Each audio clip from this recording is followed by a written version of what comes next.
ढोलकपुर गांव की यह कहानी एक साधारण लेकिन प्रेरणादायक जीवन की है।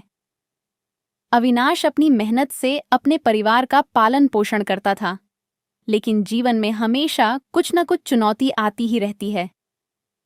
क्या इस कहानी में आगे कोई बड़ी मुश्किल आती है जो अविनाश और उसके परिवार को प्रभावित करती है?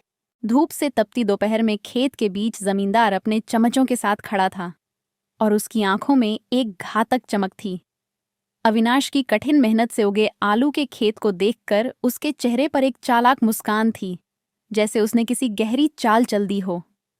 उसकी मुस्कान में कोई नफरत, कोई बेजारी छिपी थी, जबकि अविनाश की आंखों में आत्मसम्मान और संघर्ष की झलक थी, जो उसे उस धूप में भी तपने के लिए मजबूर करती थी। जमींदार की मुस्कान ने जैसे अविनाश के श्रम को ठुकरा दिया हो, लेकिन उसकी आंखों में एक उम्मीद की रेखा थी, जो इस कठिनाई के बाद सफलता की ओर इशारा कर रही थी। अरे वाह वाह वाह वाह अविनाश, वाह! अरे मानना पड़ेगा, तुमने खेत में बड़ी मेहनत की है। वाह भाई वाह, कमाल की खेती की। ऐसे आलू उगाए हैं जैसे खुदा ने इन्हें जमीन पर भेजा हो। क्या कहते हो भाइयों? इस मेहनत को देखकर तो लगता है एक दिन ये आलू भी जमींदार बनने वाले हैं। चलो देखेंगे, अगर ये आलू इतने खास हुए तो हमें भी फायदा मिलेगा ना। जमींदार जी, इसीलिए तो इतने सारे आलू मेरे खेत में हुए हैं और मैंने खून पसीना एक करके अपने खेत में खूब मेहनत की है। जी हाँ, खून पसीना ही तो है जो हमें इंसान बनाता है जमींदार जी।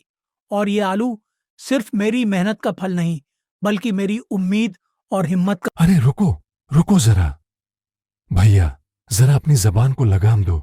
पहली बात तो यह कि जो तुम बार बार इसे अपना खेत कह रहे हो ना, यह कहना छोड़ दो।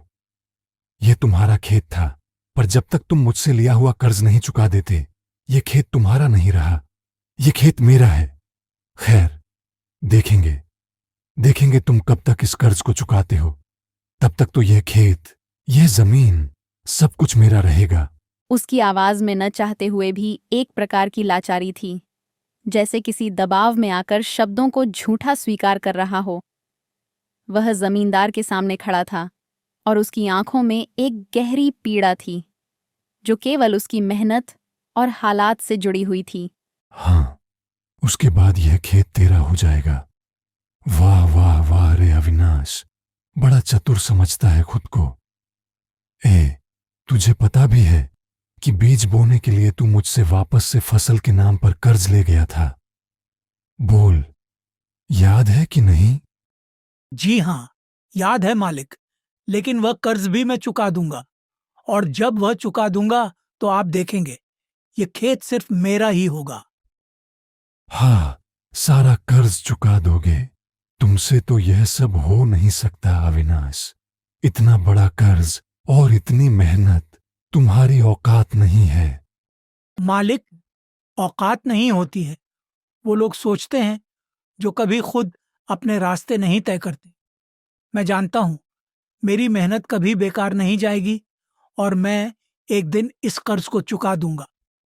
अरे एक मिनट रुक जा भैया। पहले हिसाब किताब तो समझ ले।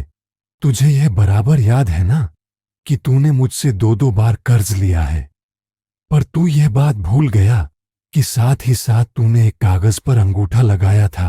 बोल, लगाया था कि नहीं? हाँ जमींदार जी, मुझे बहुत अच्छी तरह से याद है। आपने कहा था कि यह कर्ज के कागजात हैं, दनादन अंगूठा लगा दो। हमने लगा दिया। आपने मुझे यह भरोसा दिलाया था कि एक बार अंगूठा लगाते ही मेरा कर्ज बस हो जाएगा। लेकिन अब वही कागज मेरी जिंदगी का बोझ बन चुका है। आप खुद जानते हैं कि आप जो कहते हैं उसे मानकर ही मैंने अंगूठा लगाया था। अब जो भी हो, मैं अपनी मेहनत से कर्ज चुकाऊंगा और फिर यह खेत, यह मेहनत सब मेरी होगी। मैंने अंगूठा लगाया था, लेकिन उस कागज का मतलब सिर्फ यही था कि मैं अपना कर्ज चुका दूंगा। और मैंने कभी नहीं कहा कि मैं इससे भागूंगा। मालिक, आप सही कहते हो, कागज पर अंगूठा लगाया था, लेकिन उसे कभी भी चुकाना पड़े तो मैं वो करूंगा। मेरा कर्ज मेरा है और मैं उसे चुकता करूंगा, चाहे कितना भी समय लगे। उसकी आवाज में एक संकल्प था, जो जमींदार की सारी योजना को चुनौती दे रहा था। हाँ, बिल्कुल सही बात है। अब जैसा कि तूने कहा था कि तू कर्ज के बदले मुझे अपनी फसल की पैदावार देगा और उसी को मैं कर्ज और सूद के रूप में लेकर कर्जा माफ कर दूंगा।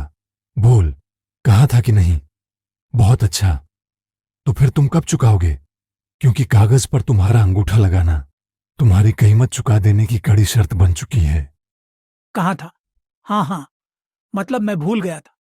ठीक है, तो आप अपने हिस्से की बोरियां ले लीजिए, बाकी मैं अपने साथ ले जाता हूं। मालिक, जो भी हो, यह फसल मेरी मेहनत का फल है और किसी की उपेक्षा से वह कभी नहीं कम होगा। मैं अपनी फसल दूंगा और फिर वह कर्ज और सूद चुका दूंगा। लेकिन आप यह भी जान लें कि अगर मेरी मेहनत का कोई और फायदा हुआ तो वह मुझे मिलेगा, क्योंकि मैंने वो खून पसीना अपनी मेहनत में लगाया है।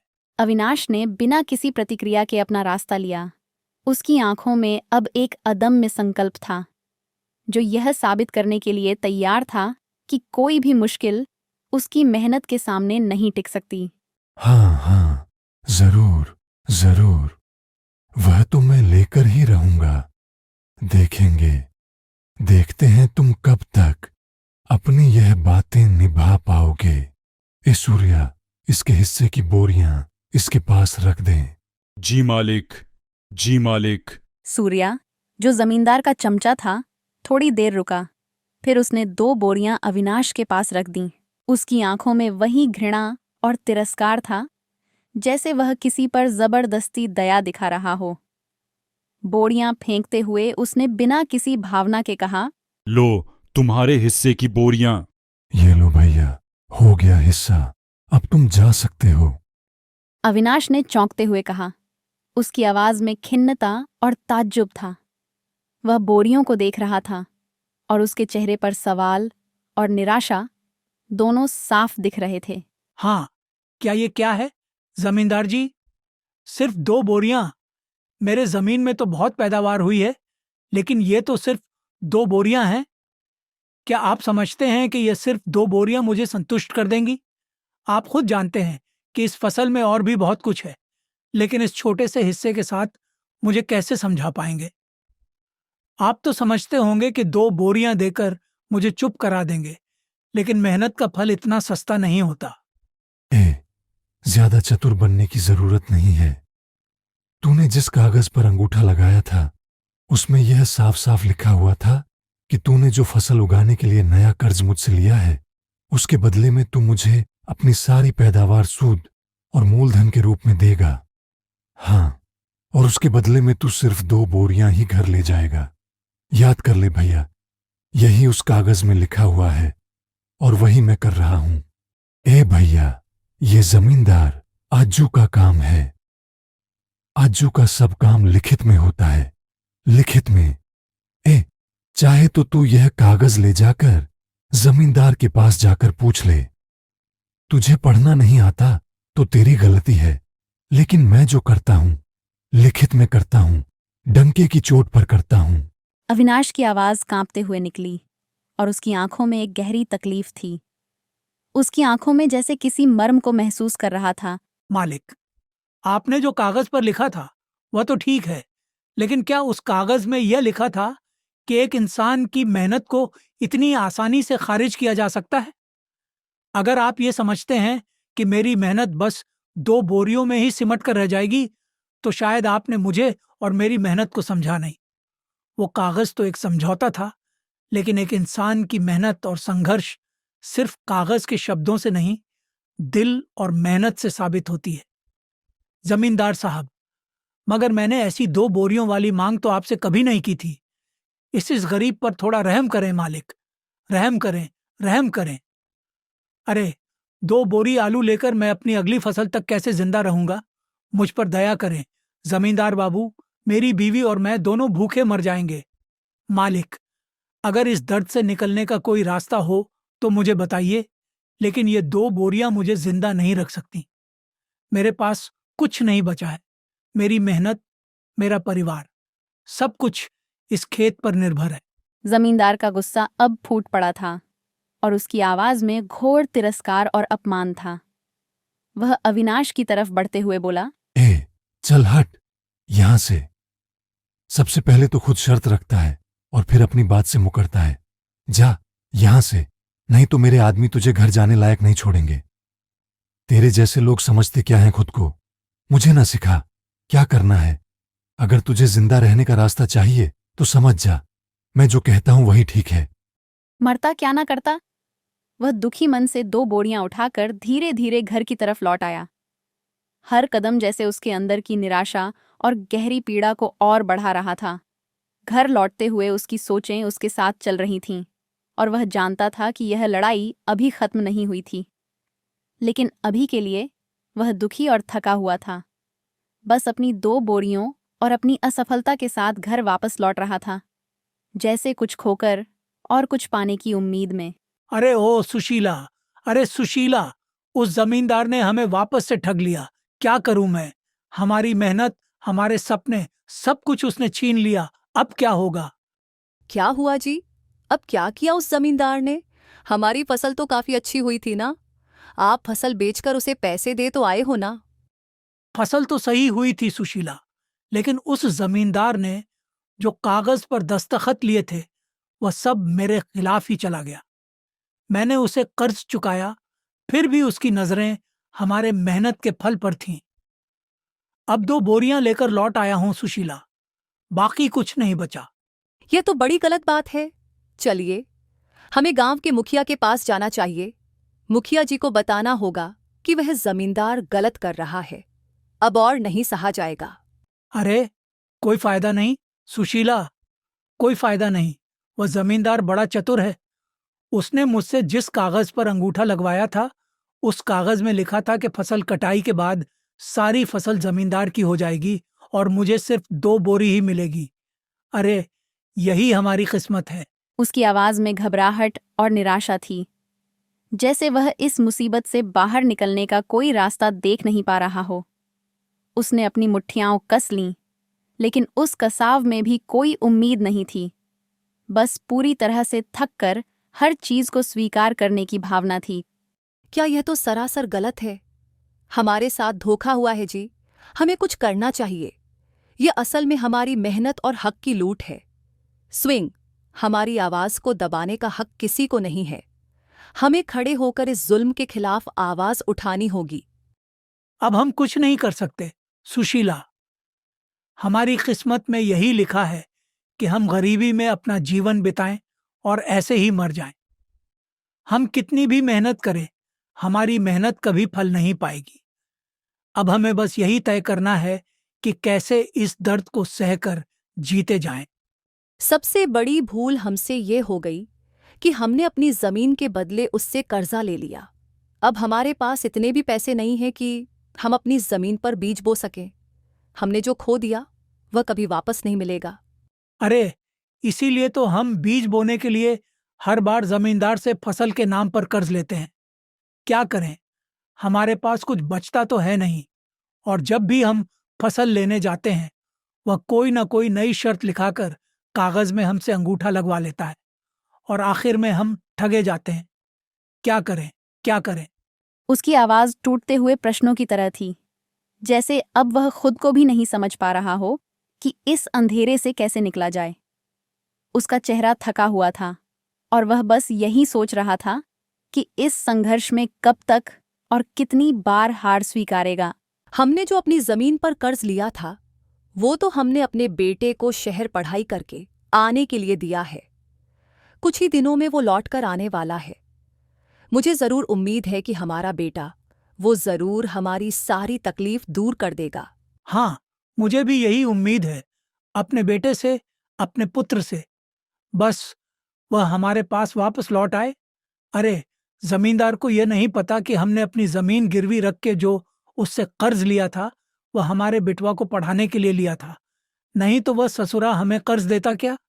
वो तो बड़ा चतुर है, एक पैसा नहीं देता।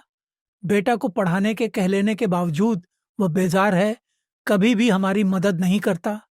लेकिन बेटा जब लौटेगा तब सब बदल जाएगा। हाँ, उसे तो यही लगता है कि वह शहर मजदूरी करने गया है। उसे नहीं पता कि हमने अपनी जमीन गिरवी रखकर उसे पढ़ाई के लिए भेजा था। ताकि वह हमारी तकलीफों को खत्म कर सके, ताकि हम भी एक दिन आराम से जी सके। लेकिन जब वह लौटेगा तब वह सब कुछ बदलेगा। हाँ सुशीला, उससे बहुत उम्मीदें हैं सुशीला, बहुत। वो लौट कर आएगा तो सब कुछ ठीक हो जाएगा, मुझे पूरा यकीन है। बस वह जल्दी लौटे ताकि हमारी तकलीफें भी खत्म हो सकें। छोड़ो जी, अब पछताकर क्या फायदा। चलो अब हम सो जाते हैं। दोनों पति पत्नी अपने बेटे की वापसी की उम्मीद में दुख भरे मन से सोने चले गए। अविनाश की आंखों में एक गहरी चिंता और असहायता थी, जैसे वह जानता हो कि इस अंधेरे समय से निकलने का केवल एक ही रास्ता है, उनका बेटा। सुशीला के चेहरे पर भी वही दर्द और चिंता थी। वह अपने बेटे के लौटने का इंतजार करती थी। शहर के कॉलेज में विक्रम और उसका दोस्त भी एक दूसरे से बातें कर रहे थे।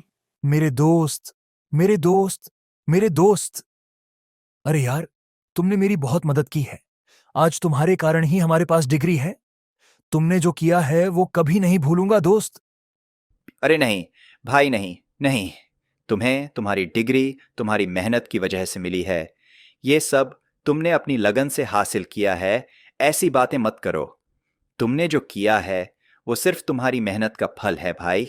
मैं तो बस तुम्हारे साथ खड़ा था। तुम्हारी मेहनत की ताकत से ही यह सब संभव हुआ। वो मेहनत तो है भाई, पर तुमने मुझे ना कॉन्सेप्ट समझाने में जो मदद की है ना, उफ, उसे मैं कभी भूल ही नहीं सकता। मतलब एक बार में मेरे दिमाग में सारी चीजें क्लियर हो गईं यार। मुझे तो मेरे पिता ने साफ साफ कह दिया था कि बेटा पढ़ लिख के आना, नहीं तो फिर खेती करनी पड़ेगी मजदूरों की तरह। अगर यह मदद नहीं मिलती तो मुझे वही करना पड़ता जो मेरे पिता कहते थे। तू जानता है यार, मेरे पिता हमेशा यही कहते थे कि पढ़ाई का कोई मतलब नहीं, खेत में ही मेहनत करो। लेकिन अब जब मैं ये डिग्री हासिल कर रहा हूं तो मुझे लगता है कि मैंने सच में कुछ बड़ा किया है। अच्छा चलो ठीक है, अब डिग्री मिल गई है ना, अब गांव की ट्रेन पकड़ लेते हैं। अब चलते हैं हमारे घर। बहुत दिन हो गए अपने घर वालों से मिले हुए। चलो भाई, अब बहुत हो चुका, घर जाने का समय आ गया है। यार अब घर में भी खुशी होगी। जो कुछ भी हासिल किया है वो सब अब घर वालों के साथ साझा करने का वक्त है। भाई हाँ, चलते हैं अब। बहुत याद आ रही है अपने मम्मी पापा की। वैसे हाँ, हमारा गांव भी आसपास ही है। किसी भी चीज की जरूरत हो तो सीधा भागते हुए घर पर चले आना, ठीक है ना दोस्त? चलो, घर के दरवाजे हमेशा खुले हैं। दोनों की आंखों में घर लौटने की एक उम्मीद और खुशी थी।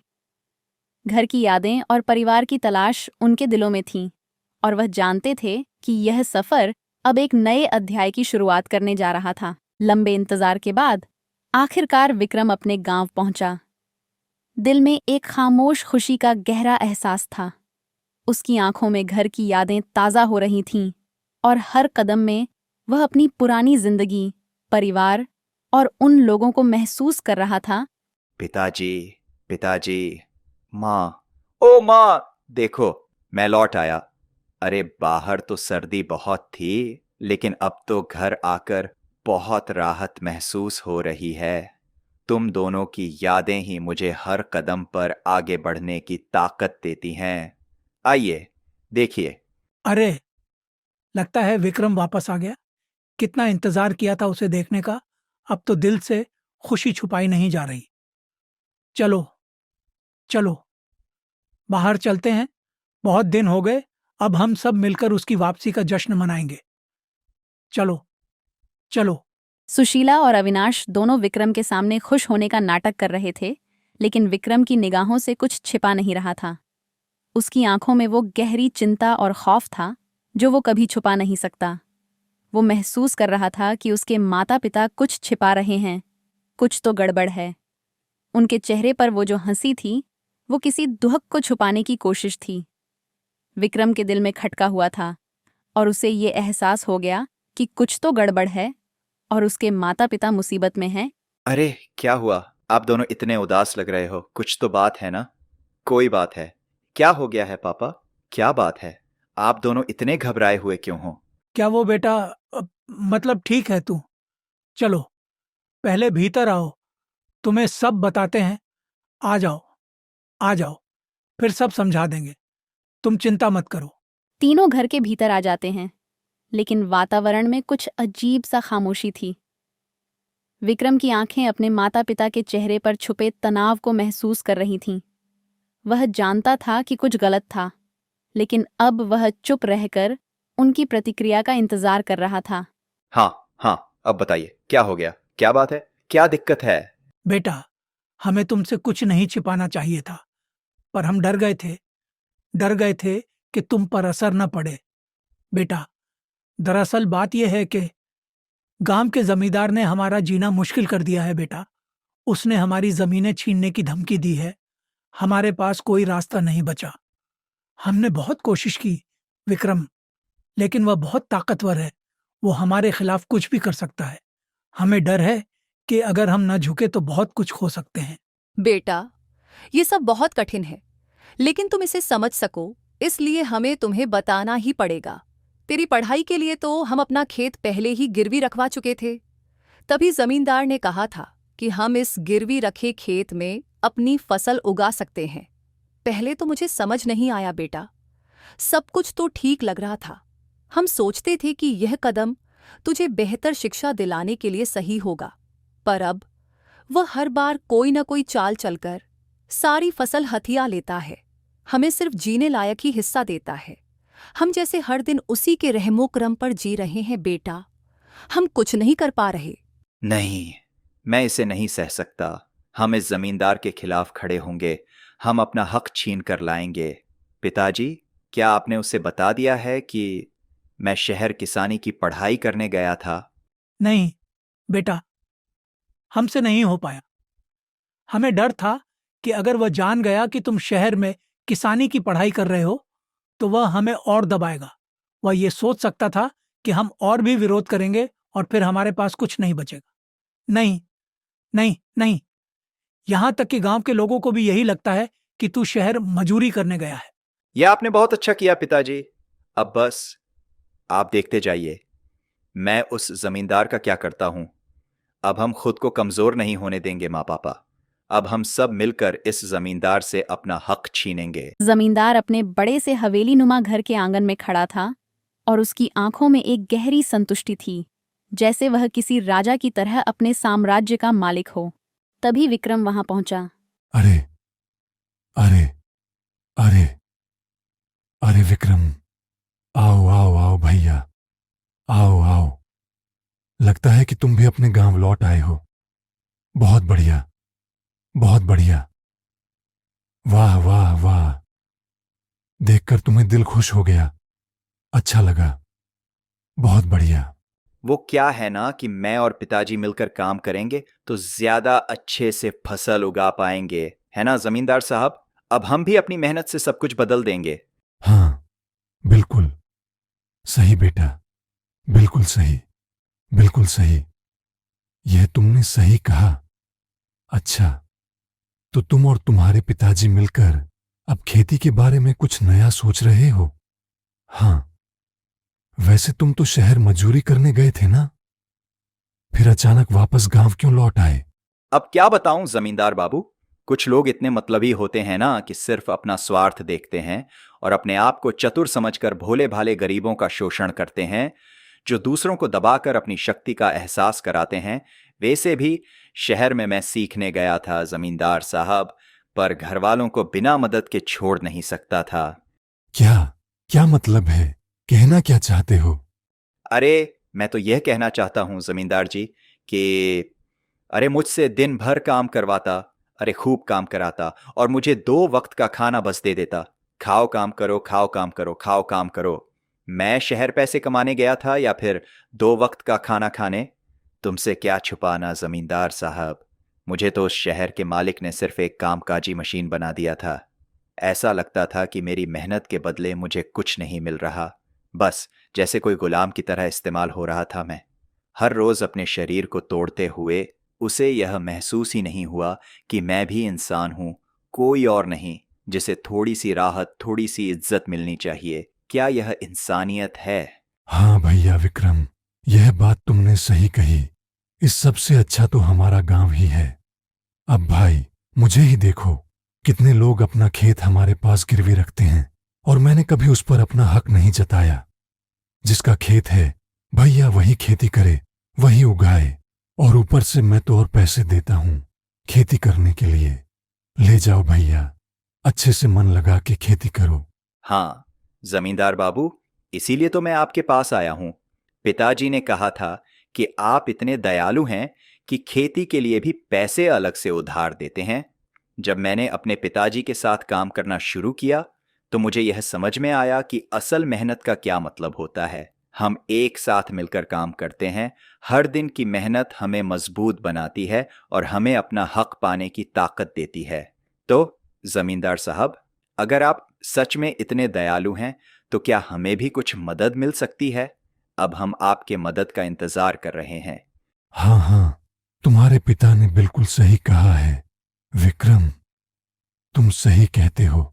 हम तो हमेशा से मदद करते आए हैं और अगर खेती के लिए जरूरत हो तो हम जरूर मदद करेंगे।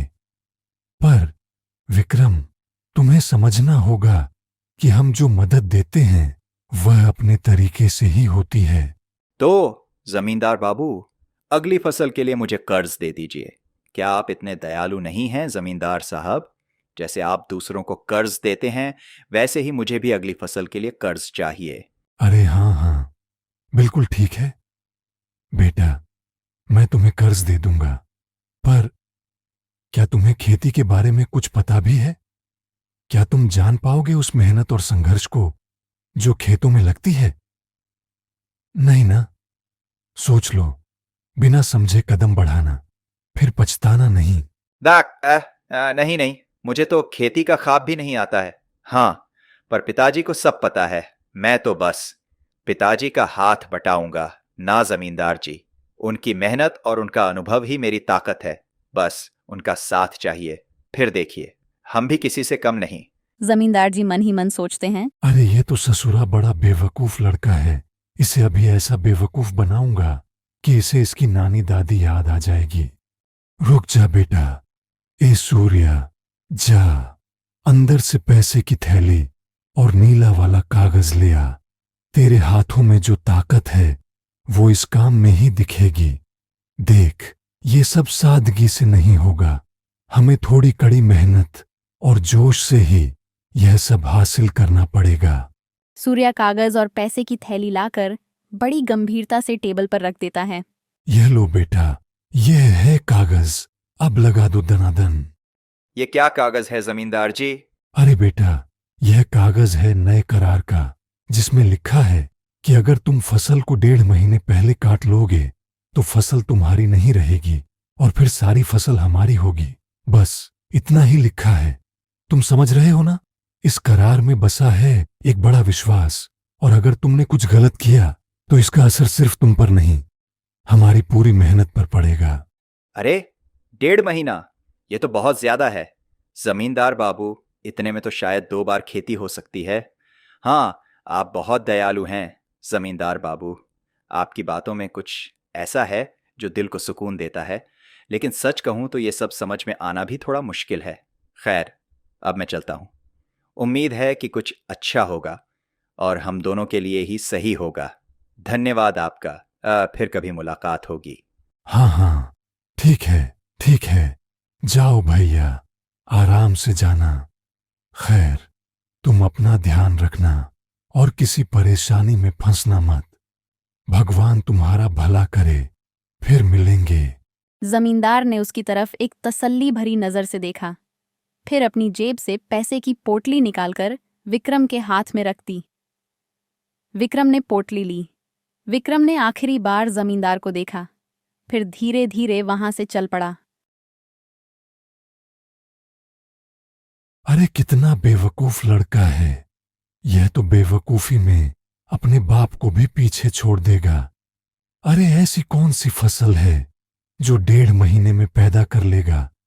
इसके पहले तो इनके हाथ में 1-2 बोरी आ जाती थी फसल की ससुरा। इस बार तो कुछ भी नहीं आएगा, रह जाएगा ठन ठन गोपाल। विक्रम पैसे की पोटली लेकर घर पहुंचा। उसके चेहरे पर एक अजीब सी चमक थी, जैसे उसने कोई बड़ा राज जान लिया हो। उसकी आंखों में एक ऐसी चमक थी जो किसी नई उम्मीद या किसी गहरी सोच को बयां करती थी। माँ, बाबूजी, बड़ी अच्छी खबर है। क्या हुआ बेटा? जमींदार से मिलने गया था ना? क्या कहा उन्होंने? क्या कहा जमींदार साहब ने बेटा? तुम्हें सच में एक मौका दिया है। अरे माँ, बिल्कुल। हाँ माँ, जमींदार साहब ने हमें एक मौका दे दिया है। वो चाहते हैं कि हम अपनी जमीन की सभी शर्तें पूरी करें और फिर वो हमें वापस दे देंगे। हाँ, कैसा मौका बेटा? शर्तें पूरी करना तो और भी मुश्किल हो सकता है। क्या यह सब इतना आसान है? उन्होंने एक शर्त रखी है। जमींदार साहब ने कहा है कि अगर हम 1.5 महीने में फसल काट लेंगे तो सारी फसल हमारी हो जाएगी। माँ, ये बहुत मुश्किल है, लेकिन हमें यह करना होगा। अगर हम ये नहीं कर पाए तो फिर सब कुछ खत्म हो जाएगा। 1.5 महीने में? क्या यह सच में मुमकिन है विक्रम? इतनी जल्दी फसल तैयार हो सकती है? और अगर नहीं कट पाई? तो सारी फसल उनकी होगी, और क्या है। तो फिर हमें इस मौके को गंवाना नहीं होगा। अगर हमारी मेहनत सही दिशा में हुई तो ये सब हमारी मेहनत का फल होगा। हमारी पूरी जिंदगी और मेहनत एक शर्त पर टिकी है। अगर यह फसल हमारी हो गई तो फिर सब कुछ सही हो जाएगा। लेकिन अगर नहीं, भगवान, ये क्या कराया तू? तेरे बाबूजी इतने सालों से खेती कर रहे हैं, कम से कम 4-5 महीने लगते हैं फसल काटने में। दिन रात की मेहनत के बाद भी तना समय लगता है। फिर ये कैसे संभव होगा? बेटा, क्या हम इसे कर पाएंगे? क्या हमारे पास इतना समय और ताकत है? हम सब मिलकर इसे करेंगे माँ। अरे, शहर में पढ़ लिख कर आया है तो क्या खेती किसानी का सारा ज्ञान भूल गया है क्या? अरे, 1.5 महीने में कौन सी फसल होगी? पागल हो गया है क्या? क्या इसलिए पढ़ाया लिखाया था तुझे कि तू कुछ भी करके आ जाएगा बिना समझे समझे? क्या ये तुझे सिखाया था कि अपनी जिंदगी की सबसे बड़ी चुनौती को ऐसे ही हल्के में ले लेगा? अरे बाबूजी, बाबूजी, माँ जी, आप थोड़ा शांत हो जाइए। अरे, मेरी बात तो सुन लीजिए एक बार। मैंने सोच समझ कर ही यह फैसला लिया है। मैं जानता हूं कि यह मुश्किल होगा, लेकिन अगर हम इसे खो देंगे तो हमें फिर कभी यह मौका नहीं मिलेगा। लेकिन बेटा, ये इतना आसान नहीं होगा। अब क्या सुने बेटा? तेरी ये गलती की वजह से हमारी साल भर की मेहनत पर पानी फिर जाएगा। तेरी इतनी मेहनत की कीमत तेरे बाबूजी ने पूरी जिंदगी इस जमीन में लगा दी, और तू एक ही पल में इसे खोने जा रहा है। अरे नहीं माँ, ऐसा नहीं होगा। माँ, मैं जानता हूं कि यह खतरा है और मैंने यह फैसला बहुत सोच समझ कर लिया है, लेकिन अगर हमें हमारी जमीन और फसल वापस चाहिए तो हमें यह मौका गंवाना नहीं होगा। माँ, मैं किसी भी हालत में हमारी मेहनत को नष्ट नहीं होने दूंगा। यह बहुत मुश्किल है, लेकिन मैं सब कुछ दांव पर लगा दूंगा ताकि हमारी मेहनत जाया न हो। माँ, बाबूजी, मैं जानता हूं कि यह एक बड़ा खतरा है, लेकिन मुझे यकीन है कि हम यह कर सकते हैं। हम सब मिलकर इसे सही करेंगे और हमारी मेहनत कभी भी बेकार नहीं जाएगी। मैंने एक योजना बनाई है, आप भरोसा तो रखो मुझ पर। माँ, मुझे पता है कि यह मुश्किल है, लेकिन मैंने सब कुछ सोचा है। मैंने जमीन की पूरी स्थिति को समझा है और अब जो भी करना होगा हम मिलकर करेंगे। आप बस मुझ पर भरोसा रखिए। हम सबका हौसला और मेहनत हमें ये सफलता दिलाएंगे। हाँ, चल ठीक है। अगर तुझे सच में यकीन है बेटा, तो हम तुम्हारे साथ हैं। बता, क्या है तेरी योजना? जिस काम को करने में 5 से 6 महीना लगता है, उस काम को तू 1.5 महीने में कैसे कर लेगा? बता जरा। तुझे कैसे यकीन है कि इस बार ये काम हो जाएगा? हम तो पिताजी, आजकल खेती में एक नई चीज आई है, विशेष खाद, जिसे अंग्रेजी में फर्टिलाइजर कहते हैं। इससे फसल बहुत जल्दी तैयार हो जाती है। पिताजी, इस फर्टिलाइजर से फसल का विकास तेजी से होता है। अगर हम इसका सही तरीके से इस्तेमाल करें तो 1.5 महीने में हमारी फसल पूरी तरह से तैयार हो सकती है। हाँ, अब बेटा, मैंने सुना तो है, पर यह मिलते कहाँ हैं? और इतनी महंगी भी होती है कि हम खरीद नहीं पाएंगे। अरे पिताजी, आप बिल्कुल चिंता मत कीजिए। मैं जानता हूं बाबूजी, हमें इस नए तरीके को पूरी तरह से समझकर ही अपनाना होगा और मैं यकीन दिलाता हूं हम इसे सही तरीके से करेंगे। हमें कहीं जाने की जरूरत नहीं है और हम किसान हैं। हमें फर्टिलाइजर कम कीमत पर मिलेगा। आपने जो मुझे मोबाइल दिलाया था ना, उसी से हम ऑनलाइन फर्टिलाइजर मंगवा लेंगे। 3 से 4 दिनों में कंपनी वाले हमारे घर तक, यहाँ घर के दरवाजे तक पहुंचा के जाएंगे। लेकिन फिर भी बेटा, अब 1.5 महीने में फसल यह कैसे हो सकता है? तू कह रहा है बेटा, लेकिन हमारी जमीन और मेहनत सब इस पर निर्भर है। क्या हम इसे सही से कर पाएंगे? जरेनिया, तू अगर इतना यकीन करता है तो हम तुझे पूरी मदद देंगे बेटा। मगर ध्यान रखना, अगर कुछ गलत हुआ तो फिर हमें क्या होगा? अरे पिताजी, आप भूल गए? क्या आप लोगों ने मुझे खेती की पढ़ाई करने के लिए भेजा था, आवारागर्दी के लिए नहीं? मैंने सीखा है कि नई तकनीक और फर्टिलाइजर की मदद से हम पालक को सिर्फ 30 दिन में उगा सकते हैं। बस 30 दिन में। जी हाँ पिताजी, यही सच है। नई तकनीक से हम फसल को बहुत जल्दी उगा सकते हैं, और अगर हम सही तरीके से काम करें तो हमारी मेहनत रंग लाएगी। अब हमें डरने की ज़रूरत नहीं, हमें बस मिलकर इस मौके का फ़ायदा उठाना होगा। क्या सच में? पर बेटा, आमतौर पर तो पालक उगाने में 5 महीने का समय लग जाता है। लेकिन बेटा, ये कितना बड़ा बदलाव है। क्या तुम इतना यकीन कर सकते हो कि हम इसमें सफल होंगे? हमारी सारी मेहनत तो इस पर निर्भर है। हाँ हाँ पिताजी, अरे आप ये सब छोड़िए, आप बस देखते जाइए। मैं आपको करके दिखाऊंगा कि नई तकनीक से क्या क्या संभव है। माँ, मैं जानता हूं कि मुश्किलें आएंगी, लेकिन मैं आपको यकीन दिलाता हूं, हम इसे सही करेंगे। हमें बस पूरा भरोसा रखना होगा। हाँ ठीक है बेटा, अब तूने पढ़ा लिखा है तो जैसा तू ठीक समझे भाई। ठीक है बेटा, अब तुम्हारे ऊपर है। माँ, पिताजी, मैं आपको कभी निराश नहीं करूंगा। हम सब मिलकर इस काम को करेंगे। अब हम सफलता के करीब हैं, बस एक कदम और बढ़ाना होगा। उसकी आवाज में पूरी तरह से ठान लेने का जोश था, जैसे उसने अपने भविष्य के लिए एक कड़ी कसम खाई हो। अब उसके परिवार को भी यकीन हो रहा था कि विक्रम इस राह पर चलते हुए उन्हें सफलता की ओर ले जाएगा। 3 दिन बाद डिलीवरी वाला फर्टिलाइजर और बीज विक्रम के घर छोड़ जाता है। देखा, मैंने कहा था ना, हम इसे सही समय पर मंगा लेंगे। अब यह बस शुरुआत है। हाँ, अब इस फर्टिलाइजर और बीजों को जल्दी से घर के भीतर रखवा देता हूं। इस पर जमींदार की कहीं नजर ना पड़ जाए। विक्रम की आंखों में उत्साह और खुशी की झलक थी, जैसे उसने किसी बड़ी मंजिल को हासिल किया हो। वह दरवाजे पर खड़ा था, और जब फर्टिलाइजर की और बीजों की बोरी देखी तो उसके चेहरे पर एक हल्की मुस्कान आई। इस छोटी सी जीत ने उसे और भी ज्यादा मेहनत करने का जज्बा दिया। अरे बेटा, चल इन बीजों को बो आते हैं और यह खाद भी डाल आते हैं। अरे नहीं नहीं पिताजी, अभी हम सिर्फ बीज बोएंगे। यह खाद हम रात के अंधेरे में डालेंगे, ताकि इस पर जमींदार या उसके आदमियों की नजर ना पड़े। आप लोग चिंता मत कीजिए, मैं सब संभाल लूंगा। रात को खाद डालने के बाद हम पूरी तरह से सुरक्षित हो जाएंगे। तू ठीक कह रहा है बेटा, जमींदार की नजर पड़ने से कोई नुकसान हो सकता है, लेकिन ध्यान रखना, काम जल्दी खत्म करना होगा। विक्रम ने जल्दी जल्दी सारी बोरियों को घर के अंदर रखवाया, और उसकी आंखों में एक हल्का सा तनाव था। उसका दिल तेजी से धड़क रहा था। विक्रम के चेहरे पर चिंता और सतर्कता की भावनाएं स्पष्ट दिख रही थीं। उसकी आंखों में गहरी चिंता थी, जैसे वह हर कदम सोच समझकर उठा रहा हो। उसकी सोच पूरी तरह से इस पर केंद्रित थी कि अगर जमींदार को इस नई तकनीक का पता चल गया तो उनकी सारी मेहनत और योजना पर पानी फिर सकता था। विक्रम खेत में जाकर पालक के बीजों को बोने लगा, और उसकी आंखों में एक गहरी गंभीरता और संकल्प था। कुछ दिनों बाद जमींदार वहां आ पहुंचता है। उसकी मौजूदगी जैसे हवा में एक तनाव पैदा कर देती है।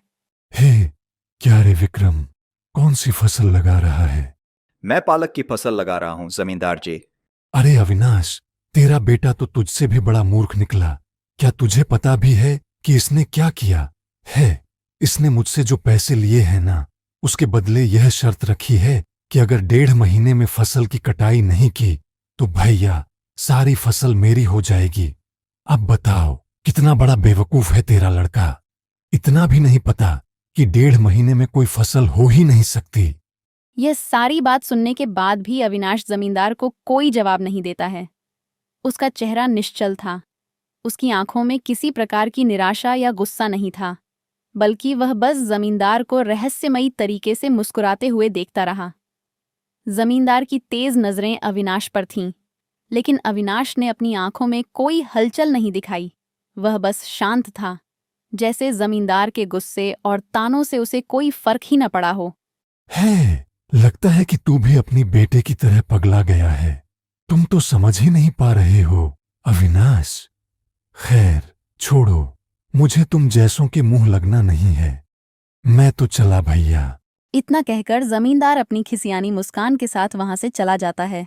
देखते ही देखते 1.5 महीना बीत जाता है। जमींदार अपने घर में अपने नौकरों से बात कर रहा था और उसके चेहरे पर एक घमंड और आत्मविश्वास की झलक थी, जैसे उसे यकीन हो कि अब उसने जीत हासिल कर ली है। अरे ओ सूर्या। जी मालिक, जी मालिक। हाँ, आज पूरा 1.5 महीना बीत गया है। एक काम करो, जाओ और जमींदार को और बाकी गांव वालों को भी अविनाश की जमीन के पास इकट्ठा कर लो। आज अविनाश और उसके बेटे विक्रम का भर भर के मजाक बनाऊंगा। ससुरे कहीं के 1.5 महीने में फसल करने चला था, बड़ा आया। देखते हैं अब यह दोनों क्या कर पाते हैं जो मुझे चुनौती दे। अब मजा आएगा, आज इन्हें सबक सिखाऊंगा। जी मालिक, जी मालिक। सूर्या जमींदार की आज्ञा मानने के लिए चल पड़ता है। लोग अविनाश के खेत के पास पहुंचे और जैसे ही उन्होंने फसल को देखा, उनके कदम रुक गए। उनकी आंखों में हैरानी और अविश्वास की झलक थी। वे एक दूसरे को देखकर जैसे यकीन नहीं कर पा रहे थे। पूरा खेत पालक के सुंदर पत्तों से भरा हुआ था और उनकी हरी भरी चादर जैसे किसी जादू से बिछी हो। एक पल के लिए तो ऐसा लगा जैसे वक्त थम गया हो और धरती ने अपने आप में बदलाव ले लिया हो। हर पत्ते पर सुबह की ओस की बूंदें चमक रही थीं और खेत की हर जरा सी जगह में जीवन की ताजगी बसी हुई थी। ये क्या है? 1.5 महीने में पालक की फसल इतनी बड़ी और खूबसूरत कैसे हो सकती है? यह सब कैसे हो गया? इतने कम दिन में इतनी अच्छी पैदावार, यह क्या चक्कर है भाई? क्या सच में इतनी जल्दी यह हो सकता था? कुछ तो गड़बड़ है। मैंने विशेष खाद यानी फर्टिलाइजर का प्रयोग किया था। नई तकनीक और फर्टिलाइजर से हमारी मेहनत का रंग दिखा है। यह तरीका कुछ नया था, पर मुझे यकीन था कि अगर सही से किया जाए तो हम इसमें सफल हो सकते हैं। जमींदार का चेहरा अब कुछ और ही था। उसकी आंखों में आक्रोश था, लेकिन साथ ही एक हैरानी भी थी। जमींदार को बड़ा गुस्सा आ रहा था, लेकिन उसने अपने गुस्से को काबू किया। तो तुम कह रहे हो कि यह फसल सिर्फ फर्टिलाइजर की वजह से इतनी जल्दी और इतनी अच्छी हो गई है? जी हाँ जमींदार जी, यही सच है। हमें उम्मीद थी कि यह तरीका काम करेगा और देखिए फसल तैयार है। ओहो, वाह वाह वाह, तुम तो बहुत बुद्धिमान हो विक्रम। वाकई में यह तो तुमने करिश्मा करके दिखा दिया। बहुत बढ़िया, बहुत बढ़िया, शाबाश। हाँ, मैं देख रहा हूं तुम दोनों ने बहुत कुछ किया है। आज पहली बार जमींदार अपनी शर्त हारा था और उसका चेहरा गुस्से से लाल था। उसकी आंखों में एक गहरी जलन और कुंठा की लहर थी। वह महसूस कर रहा था कि उसकी सारी ताकत, उसके सारे अहंकार और उसकी हर रणनीति अब नाकाम हो चुकी थी। यह हार उसे अंदर से तोड़ रही थी, लेकिन बाहर वह इसे किसी भी कीमत पर दिखाना नहीं चाहता था। और फिर जमींदार के शातिर दिमाग में एक नई तरकीब आई। उसकी आंखों में एक खतरनाक चमक थी, जैसे वह फिर से कुछ बड़ा सोचने की कोशिश कर रहा हो। वाह वाह विक्रम, वाह भाई, तुमने तो कमाल कर दिखाया। सच कहूं तो मैंने तो तुम्हें कम आंक लिया था। बहुत बढ़िया, बहुत बढ़िया। इतनी जल्दी और इतनी खूबसूरती से फसल तैयार कर दी, मुझे यकीन ही नहीं हो रहा था। मुझे तुम्हारी मेहनत का पूरा सम्मान है विक्रम। जमींदार ने सबके सामने एक नई चाल चली और उसके चेहरे पर एक शातिर मुस्कान थी। अब जैसा कि तुम जानते हो कि तुम्हारे खेत को तुम्हारे पिता ने मेरे पास गिरवी रखा है, तो मैं पूरे गांव के सामने तुम्हें एक अवसर देना चाहता हूं। अगर तुम मेरी शर्त को पूरा करोगे तो मैं तुम्हारे खेत तुम्हें वापस कर दूंगा और सारा कर्जा भी माफ कर दूंगा। सबके सामने बोल रहा हूं। लेकिन याद रखना, यह मौका सिर्फ एक बार मिलेगा। अगर तुमने इस शर्त को स्वीकार नहीं किया तो तुम्हारी सारी मेहनत और यह फसल मेरे हाथों में चली जाएगी। देखते हैं विक्रम, किसकी जीत होती है। हाँ, ठीक है, ठीक है। कहिए, आपकी जो भी शर्त है मुझे मंजूर है जमींदार जी। मैंने पहले ही ठान लिया है जमींदार जी कि मेरी मेहनत और यह फसल किसी के सामने नहीं झुकेगी। हाँ तो ठीक है सूर्या, अविनाश और विक्रम के कागज पर अंगूठा ले लें। अविनाश और विक्रम कागज पर अंगूठा कर देते हैं, जैसे उनका हर निर्णय, हर वादा एक कसम बन जाता है। जमेदार बाबू, शर्त क्या है वह तो बता। हाँ, तो शर्त यह है कि तुम जो फसल उगाओ उसमें जमीन के 1 फुट नीचे की फसल मेरी और 2 फुट ऊपर की फसल भी मेरी। अब अगर तुम बाकी बची हुई फसल को बेचकर ज्यादा मुनाफा बनाते हो तो मैं तुम्हारी जमीन वापस कर दूंगा। सीधी बात है। और अगर नहीं कर पाए तो फिर भैया भूल जाना अपनी जमीन। जमींदार की इस शर्त को सुनकर सभी गांव वाले एक दूसरे की तरफ देखने लगे। उनके चेहरों पर हैरानी और बेचैनी की झलक थी। वो समझ रहे थे कि यह सिर्फ एक मामूली सौदा नहीं, बल्कि उनकी जिंदगी की अगली दिशा तय करने वाला है। जमींदार जी, मेरे बेटे से गलती हो गई, उसे कर दीजिए। ये भला कैसे संभव है कि नीचे और ऊपर की फसल आपकी हो और बाकी पैदावार को बेचकर हम ज्यादा पैसे कमा लें? अरे अरे, माफ कर दीजिए और इस शर्त को वापस ले लीजिए। ये तो असंभव शर्त है। अपनी शर्तों में ऐसा उलझा देता है कि हर कदम पर तनाव और डर बढ़ता जाता है। ये कोई सिर्फ सौदा नहीं है, ये एक परीक्षा है। कितनी मेहनत से तुम अपनी जमीन, अपना सपना बचा पाओगे? नहीं नहीं, बिल्कुल नहीं। अब देखो, ये शर्त तो तुम्हारे बेटे ने खुद बनाई है, अब उसे भुलाना नहीं होगा। एक बार तुमने कागज पर अंगूठा लगा दिया तो लगा दिया, अब यह वापस नहीं हो सकता। सो चलो। किसान का दिल अब टूट चुका था और वह बस उस घड़ी के पल को महसूस कर रहा था जब उम्मीद पूरी तरह खत्म हो चुकी थी। विक्रम मन में सोचता, अब हे भगवान, हम तो बुरी तरह से फंस गए। मैंने जितना सोचा था यह जमींदार तो उससे भी ज्यादा चतुर निकला। क्या हम सच में कुछ नहीं कर सकते? अच्छा ठीक है भाई, तो अब तुम लोग फसल की तैयारी करो, मैं चलता हूं। और हां, फसल का समय 5 महीना ही है। इस बार जितना समय चाहिए उतना समय, लेकिन ध्यान रखना यही आखिरी मौका है। अब तुम लोग देखो क्या कर सकते हो। आप सच में बहुत दयालु हैं जमींदार जी। हमारे पास कोई और रास्ता नहीं है। हमें जो करना है वो बस अब करना होगा। बस आपसे मेरी एक विनती है कि आप मेरी भी एक शर्त मान लीजिए। अच्छा, क्या शर्त है बताओ। इन 5 महीनों में आप या आपका कोई नौकर हमारे खेत को नहीं देख सकता। मतलब आप यहां 5 महीने तक आएंगे ही नहीं। हमारे खेत में कोई बाहरी दखल नहीं होगा। हम अपनी मेहनत से ही इसे बढ़ाएंगे। अगर यह शर्त तुम्हें मान्य है तो समझ लो यह हमारा आखिरी समझौता है। हाँ हाँ, जरूर जरूर, मैं इस शर्त को मानता हूं। ठीक है, जैसा तुम कहते हो। देखिए, इस बार हमारी मेहनत भी लगी है, हमारी उम्मीदें भी जुड़ी हैं। हम सब मेहनत करने को तैयार हैं, लेकिन यह जमींदारी के खेल में हम छोटे हैं। अगर हमारी फसल ठीक से बढ़ जाए और हम आपसे कुछ ज्यादा मुनाफा कमाने में सफल हो जाएं, तो क्या आप हमारी जमीन पर से ये शर्त हटा सकते हैं? हाँ हाँ, जरूर। बस अगर हम इस बार ज्यादा मुनाफा कमाते हैं तो। जमींदार को यह शर्त सुनकर एक हल्की मुस्कान आई, लेकिन उस मुस्कान में एक कुटिलता छिपी हुई थी। उसे लगा कि विक्रम की यह शर्त उसकी जीत को और भी आसान बना देगी।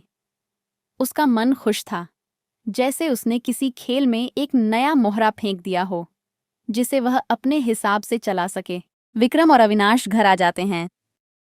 अरे बेटा, ये तूने कैसी शर्त मान ली? जमीन के भीतर 1 फुट और जमीन के ऊपर 2 फुट। इसके बाद तो हमारे हाथ कुछ बचेगा ही नहीं तो बेचेंगे। क्या हमने सच में जमींदार की चतुराई को समझा? क्या हम सच में इस शर्त को निभा पाएंगे? अरे पिताजी, पिताजी, आप चिंता ना करें। अभी हमारे पास 5 महीने हैं। इन 5 महीनों में हम जरूर कुछ ना कुछ कर लेंगे। जमींदार भी देखता रह जाएगा कि उसका पाला किससे पड़ा है। हाँ, हमें अपनी मेहनत और समझदारी पर भरोसा करना होगा। हम इन 5 महीनों में जमींदार को साबित करेंगे कि हम सिर्फ मजदूर नहीं, बल्कि उसकी योजना से कहीं ज्यादा चतुर और मजबूत हैं। ठीक है बेटा, मैं तुम पर विश्वास करता हूँ, लेकिन ध्यान रखना, यह लड़ाई आसान नहीं होगी। देखते हैं कि यह ससुरा विक्रम क्या कर लेता है। बड़ा आया अज्जू जमींदार से चतुरा करता है। अब बस 5 महीने की बात है, फिर अविनाश की जमीन मेरी हो जाएगी। उसे अपनी जिंदगी भर की मेहनत का फल मिल जाएगा। और फिर देखता हूं यह विक्रम क्या कर लेता है। तुम दोनों को तो लगा होगा कि तुम कुछ कर सकते हो, लेकिन इस बार खेल जमींदार का होगा। तुम देखोगे कैसे तुम लोगों के सारे सपने बिखरते हैं। जमींदार की हंसी में जीत का घमंड था और वह पूरी तरह से आश्वस्त था कि अब कोई ताकत उसे हरा नहीं सकती। लेकिन वह नहीं जानता था कि विक्रम के दिमाग में क्या चल रहा है। विक्रम की आंखों में एक दृढ़ संकल्प था। देखते देखते 5 महीने बीत गए और गांव में एक अजीब सी खामोशी छा गई। हर कोई जानता था कि यह वक्त ही तय करेगा कि जमींदार की शर्त को कौन जीतने वाला है। अब सारे गांव वाले वापस से एकत्र हुए थे। गांव वालों के चेहरे पर सवाल था, शर्त का विजेता कौन है? अरे अरे अरे, ये तुमने अपने खेत को ढक काहे रखा है? अरे, काहे का तुम्हारा खेत? अब तो यह खेत मेरा हो गया। मेरी शर्त के आगे तुम कुछ नहीं कर सकोगे। यह तो मुझे पहले ही पता था। तुम लोग कितना भी मेहनत कर लो, मेरी योजना के आगे सब नाकाम ही साबित होने वाला था। क्या तुम समझ रहे हो, अविनाश? एंजेलिस, तुम दोनों की मेहनत की कोई अहमियत नहीं है। तुम चाहे जितना भी मेहनत कर लो, मेरी शर्त के आगे सब कुछ बेकार है। तुम्हारी जमीन अब मेरी है और तुम दोनों इसको अपने हाथों से खो चुके हो। अब देखो, तुम दोनों सोचते थे कि हम कुछ नहीं कर सकते, कि जमींदार को हराया जा सकता है, लेकिन अब तुम्हारे पास कोई रास्ता नहीं बचा। अब तो तुम्हें यह समझ आ गया होगा ना। तुम दोनों मेहनत करो या क्या, मेरी शर्त के आगे तुम्हारी कोई भी ताकत काम नहीं आने वाली। अब सब कुछ मेरी जमीन का हिस्सा बनने वाला है। तुम लोग कुछ भी नहीं कर पाओगे। अरे जमींदार बाबू, आप एक बार हमारे खेत को तो देख लीजिए। हो सकता है कि आप जैसा सोच रहे हो वह वास्तव में उसका उल्टा हो।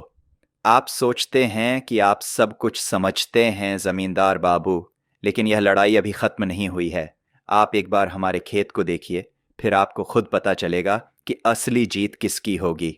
हाँ हाँ, ठीक है, ठीक है। इस पर्दे को हटाओ। अब हम सबको देखने दो कि शर्त का विजेता कौन है। जी मुखिया जी, जी मैं अभी हटाता हूं। विक्रम ने बड़ी चतुराई से फसल पर से पर्दा हटाया और जैसे ही पर्दा गिरा, सभी गांव वालों की आंखें फैल गईं। सामने जो दृश्य था वह बिल्कुल अद्भुत था। पूरे खेत में हरियाली के बीच कद्दू के पौधे किसी नए रूप में दिख रहे थे। विक्रम ने बड़ी सूझबूझ से कद्दू की खेती की थी और हर कद्दू को 3 फीट लंबे लकड़ी के डंडों पर लटका दिया था। गांव वाले एक के बाद एक हैरान होकर देख रहे थे। यह क्या? कद्दू को लकड़ी के डंडों पर लटकाया गया है? यह तो नया तरीका है। हाँ, यही तरीका था जिससे शर्त के मुताबिक कद्दू की फसल का कुछ हिस्सा जमींदार के नियंत्रण में न जाए। जमींदार बाबू, आपने शर्त में जो कहा था वह यह था कि जमीन के ऊपर और नीचे की फसल आपकी होगी, लेकिन यह कद्दू की फसल जो हवा में लटकी हुई है न तो जमीन के नीचे है और न ही ऊपर। अब आप क्या करेंगे?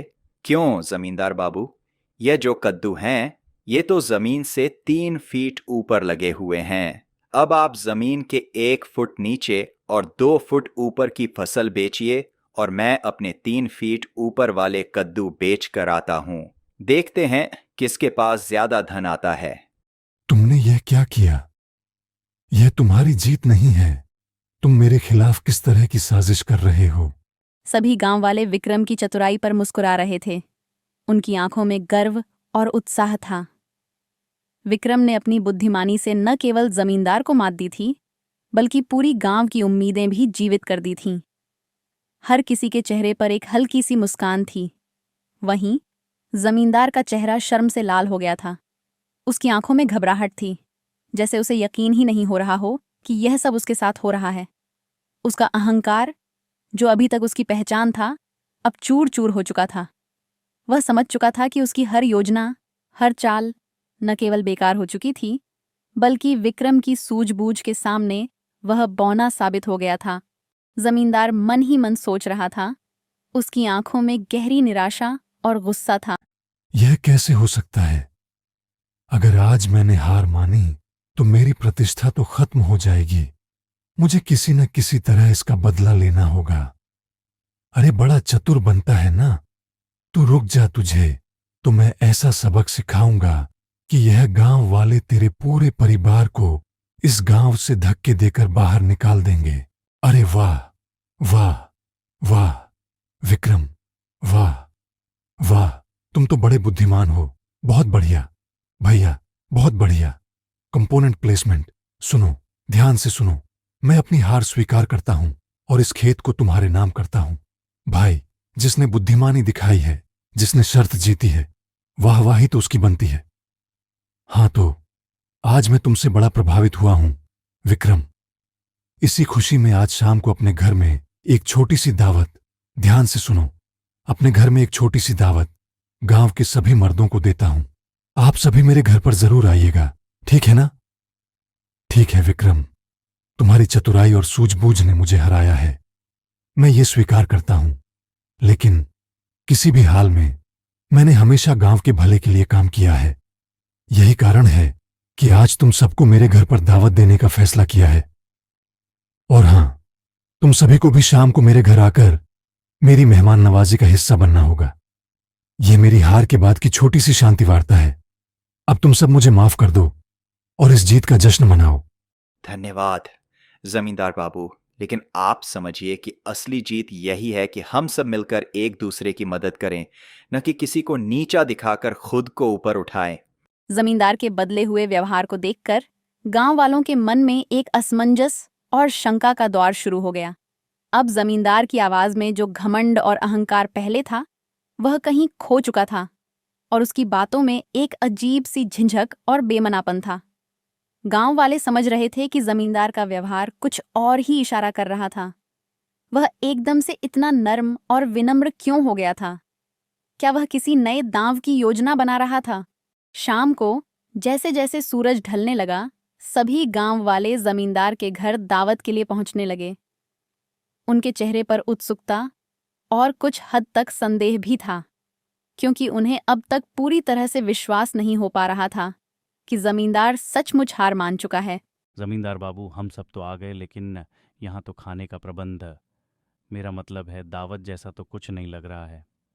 क्या जमींदार ने सचमुच दावत दी है या फिर ये कुछ और मकसद से किया है? ये तो कुछ भी नहीं, बस कुछ फल और पानी का ही इंतजाम किया है। ये तो कुछ ठीक नहीं लग रहा। अरे नहीं नहीं, आप लोग, ऐसा कुछ नहीं है। बस दावत में थोड़ा इंतजार करना होगा। अरे काहे की दावत? ओ सूर्या, जाकर दरवाजे पर खड़े हो जा। आज किसी को बाहर मत जाने देना। सूर्या ने जमींदार का आदेश सुनते ही बिना कोई सवाल किए दरवाजे की ओर कदम बढ़ाए। हाँ तो क्या रे विक्रम, क्या रे? क्यों खुद को बड़ा चतुर चालाक समझता है रे तू? मुझसे ठगी करेगा? अरे अजू जमींदार से ठगी करेगा, समझ रहा है ना तू? ये जो खेल तू खेल रहा है, यह तुझसे कहीं बड़ा खेल है। अब तुझे तुझी के हथकंडों से सिखाया जाएगा। तू सोचता है मुझसे कोई ठगी कर सकता है? अब तू देख, तुझे मैं किस तरह सबक सिखाता हूं। कैसी ठगी जमींदार बाबू? आपने जो शर्त रखी थी उसने तो सिर्फ उसे पूरा किया है, इसमें ठगी क्या है? आपने खुद जो शर्तें तय की थीं वही तो मैंने निभाई हैं, तो यह ठगी कैसे हो सकती है? ठगी तो तब होती जब कोई किसी से छल करे, लेकिन मैंने तो सिर्फ आपकी ही शर्तों को अपनी चतुराई से अपने पक्ष में किया है। अगर आप सच में इतना ही समझते हैं तो मैं तो यही कहूंगा जमींदार बाबू कि अब आपका अहंकार और घमंड सिर्फ आपको ही नुकसान पहुंचाएगा।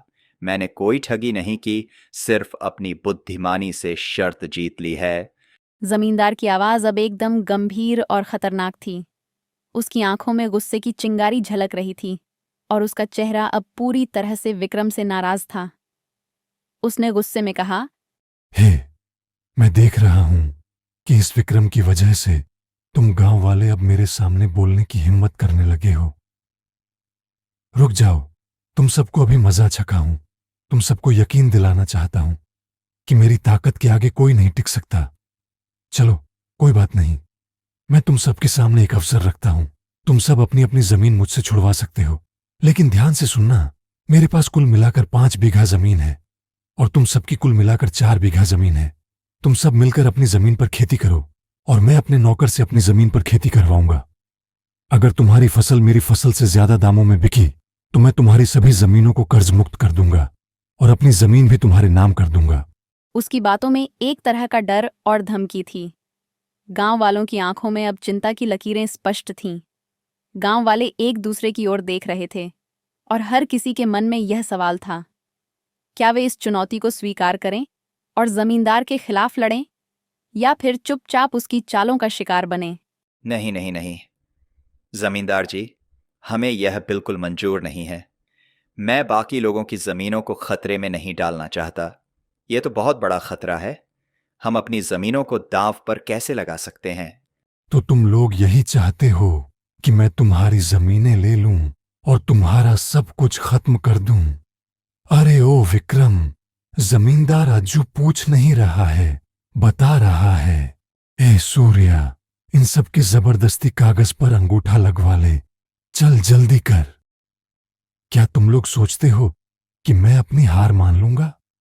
मैं तुम सबको अपनी शर्त पर फंसा लूंगा। जल्दी कर सूर्या, नहीं तो तुम्हें भी सिखा दूंगा। जमींदार के नौकरों की आंखों में बर्फ जैसा ठंडापन था और उनके चेहरों पर एक बेरहमी का भाव साफ नजर आ रहा था। उन्होंने गांव वालों को चारों ओर से घेर लिया और उन्हें धमकाते हुए कागजों पर अंगूठा लगाने के लिए मजबूर किया। अगर तुमने अंगूठा नहीं लगाया तो भुगतना पड़ेगा, समझे? गांव वाले डर के मारे चुपचाप कागज पर अंगूठा लगाने लगे। उनके चेहरे पर डर और असहायता साफ झलक रही थी। कमरे में सिर्फ डर और सन्नाटा था। हवा में एक अजीब सी गुमसुम खामोशी फैली हुई थी, जैसे समय रुक सा गया हो। भैया, आज का खाना तो बड़ा ही स्वादिष्ट था। मजा आ गया मुझे, बहुत मजा आया और उम्मीद करता हूं कि आप सबको भी आज की इस दावत में बड़ा मजा आया होगा। ये आप बहुत गलत कर रहे हो जमींदार बाबू। आपकी हर चाल, आपकी हर धमकी हमें डराती है, लेकिन अब हमें समझ में आ गया है कि अगर हम एकजुट नहीं हुए तो आप हमें हमेशा डराएंगे और शोषण करते रहेंगे। अरे ओ, गलती तो तूने की है अपनी चतुराई दिखाकर। अब देख, मैं तुझे तेरे ही खेल में कैसे हराता हूं। अब मैं भी उस फर्टिलाइजर का इस्तेमाल करूंगा और मेरे पास तो पैसों की कोई कमी ही नहीं है। जितना मन उतना फर्टिलाइजर इस्तेमाल करूंगा, लेकिन इस शर्त को जीत कर रहूंगा। हाँ, जाओ सब लोग। अब तुम सब देखो, मेरी ताकत और मेरे पैसों को किसी भी कीमत पर मैं इस शर्त को जीतूंगा। तुम्हारी हर चाल को नाकाम कर दूंगा। तुम जितना चाहो संघर्ष करो, मेरी जीत अब तय है। सारे गांव वाले चुपचाप बाहर निकलकर वे जमींदार के आदेशों से पूरी तरह से घबराए हुए थे। गांव वाले एक जगह इकट्ठा हुए थे और उनके चेहरों पर चिंता और गुस्सा दोनों साफ झलक रहे थे। उनके दिलों में डर था, लेकिन अब उस डर के साथ गुस्सा भी था जो उनकी बेइज्जती और शोषण से उपजा था। अरे अब क्या होगा भाई? जमींदार ने तो हमें अपनी चाल में फंसा लिया। नहीं, हम हार नहीं मान सकते। जमींदार की चालें हमें डरा सकती हैं, लेकिन अगर हम एकजुट हो जाएं तो उसकी कोई भी चाल हमें हरा नहीं सकती। अरे धोखेबाज कहीं का! दावत के नाम पर बुलाकर हमारी जमीनें हड़पने की साजिश रच ली। कैसे हम इतने भोले थे! इसने हमें अपनी महफिल में बुलाया और अब हमारी सारी जमीन छीनने की योजना बना ली है। क्या यही उसकी दावत थी? अरे रुको रुको रुको, अब हमें सब कुछ खोने से डरना नहीं चाहिए। जमींदार ने हमें धोखा दिया है, लेकिन हम उसे जवाब देंगे। हम हार नहीं मानेंगे। इस बार हम उसकी साजिश को नाकाम करेंगे। मेरे दिमाग में एक विचार आया है। मेरा एक दोस्त है, नरेश। वह गांव से बाहर रहता है, लेकिन वह बहुत समझदार और चालाक है। वह जमींदार की तरह सोचता है और हम उसकी मदद से जमींदार के खिलाफ एक चाल चल सकते हैं। नरेश कौन? विक्रम बेटा। क्या वह सच में हमारी मदद करेगा?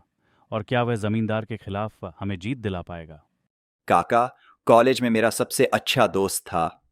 उसके पिता का ट्रैक्टर का बड़ा कारोबार है। वह काका हमें कभी अकेला नहीं छोड़ता। उसके पास न सिर्फ कारोबार है, बल्कि उसके पिता का प्रभाव भी बहुत है। हम उनके साथ मिलकर जमींदार के खिलाफ एक मजबूत योजना बना सकते हैं। अच्छा, तो तुम कहना क्या चाहते हो विक्रम? देखो, जमींदार अभी भी पुराने जमाने में जी रहा है। बैलगाड़ी से खेती करवाता है ना?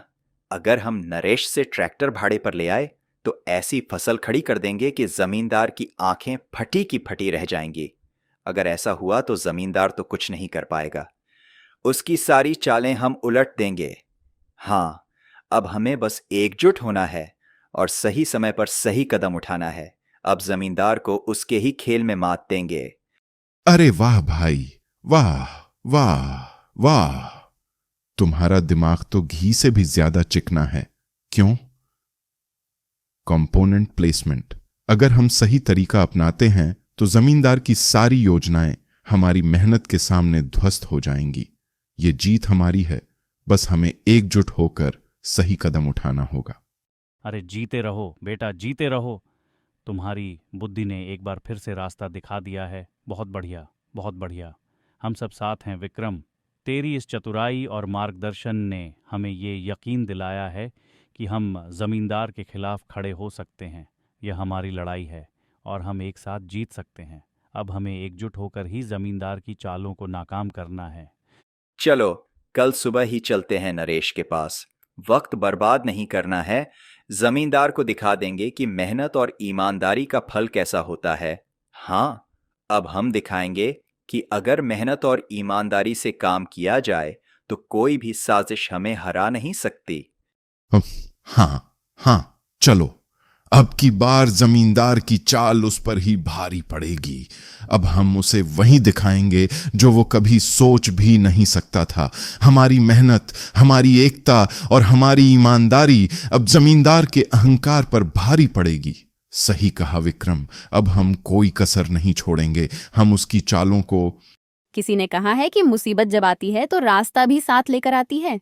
सभी गांव वाले विक्रम के साथ नरेश के ट्रैक्टर के शोरूम पहुंचे। भाई नरेश, हम एक बड़ी मुसीबत में फंसे हैं। विक्रम ने गहरी सांस ली और फिर नरेश की ओर देखा। उसकी आंखों में चिंता और दृढ़ निश्चय का मिश्रण था। विक्रम नरेश को पूरी कहानी बताता है। बस यही है हमारी मजबूरी भाई नरेश। अब हम फंसे हुए हैं। जमींदार ने हमें अपनी शर्तों में जकड़ लिया है। हमें बचाने का कोई रास्ता नहीं दिख रहा। क्या तुम हमारी मदद कर सकते हो? विक्रम, तुम जानते हो कि तुम पर भरोसा करने से कभी कोई गलती नहीं हुई है। मैं तुम्हारी मदद जरूर करूंगा, लेकिन यह सिर्फ मेरी मदद नहीं, पूरे गांव वालों की मदद से ही कुछ हो सकता है। अगर हम सब मिलकर खड़े हो जाएं, तो जमींदार को उसकी ही चालों में उलझा सकते हैं। अरे भाई विक्रम, तुम बिल्कुल सही समय पर आए हो। तुम्हारी किस्मत ने सच में साथ दिया है। तुमने सही वक्त पर यह कदम उठाया। अब जमींदार की चालों को हमें उलटना होगा और तुम पर भरोसा करके मैं पूरा यकीन करता हूं कि हम यह जंग जीत सकते हैं। क्या मतलब? अरे, तुम लोगों के लिए तो एक शानदार मौका है।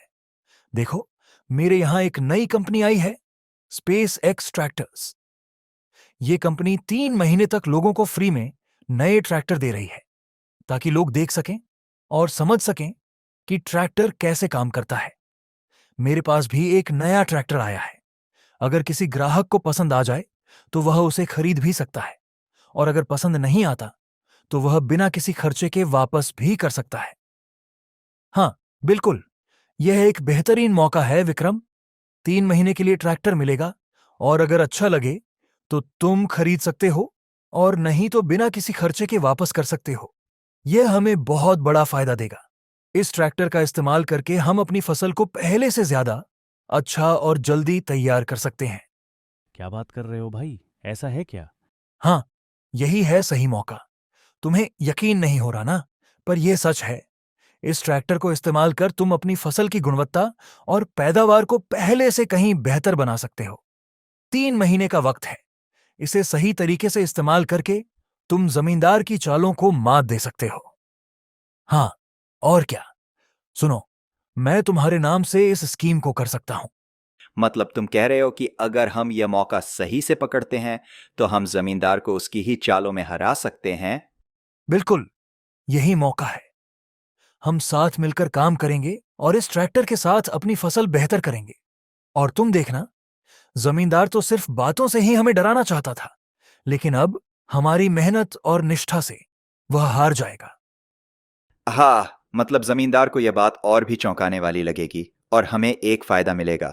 बहुत अच्छा नरेश, मैं तुम्हारे साथ हूं। इस बार हम जमींदार को उसकी हार का स्वाद चखाएंगे। भैया, भगवान ने हमारी सुन ली। बेटा, यही वह मौका था जिसका हमें इंतजार था। अब हम सब मिलकर एक नई शुरुआत करेंगे। तुम्हारी मेहनत और हमारे सपने का फल हमें जरूर मिलेगा। अरे वाह नरेश भाई, तुम तो सचमुच फरिश्ता बनकर आए हो। तुम्हारी मदद से अब हमें कोई नहीं हरा सकता नरेश। तुमने तो सचमुच हमें नया रास्ता दिखाया है। यह लो, बस इस कागज पर साइन कर दो, फिर 3 महीने तक यह ट्रैक्टर तुम्हारा है। और हां, समय पर वापस कर देना दोस्त। हमारा साथ तुमसे है विक्रम। तुम्हारी मेहनत और ईमानदारी ही हमें जीत दिलाएगी। अब वक्त आ गया है इस लड़ाई को जीतने का। धन्यवाद नरेश भाई, ये जो तुम कर रहे हो उसकी कद्र मैं पूरी तरह से करता हूं। 3 महीने में हम कुछ ऐसा करेंगे कि जमींदार को पछताना पड़ेगा। अरे मेरे भाई, तूने कमाल कर दिया यार। अब देखना जमींदार की हेकड़ी कैसे निकलती है। तुम हो तो हमारी उम्मीदें जिंदा हैं नरेश। अब जब हम जमींदार की उस हेकड़ी को तोड़ देंगे तो सच में सबको यह एहसास होगा कि किसकी जीत असली है। हाँ, अब की बार मेहनत से होगी खेती और फसल भी होगी दोगुनी। हम जो भी करेंगे वो अपनी पूरी ताकत से करेंगे। अब मेहनत की बारी है और हम उसे सही तरीके से निभाएंगे। हम अपनी जमीन से जो भी कड़ी मेहनत करेंगे वह हमें 2 गुना मिलेगा। हमारी मेहनत का फल अब हम खुद देखेंगे। चलो, और इस तरह एक दोस्त की मदद से गांव वालों को नई उम्मीद मिली। अब हम सब तैयार हैं जमींदार को यह दिखाने के लिए कि मेहनत और ईमानदारी की जीत कैसे होती है।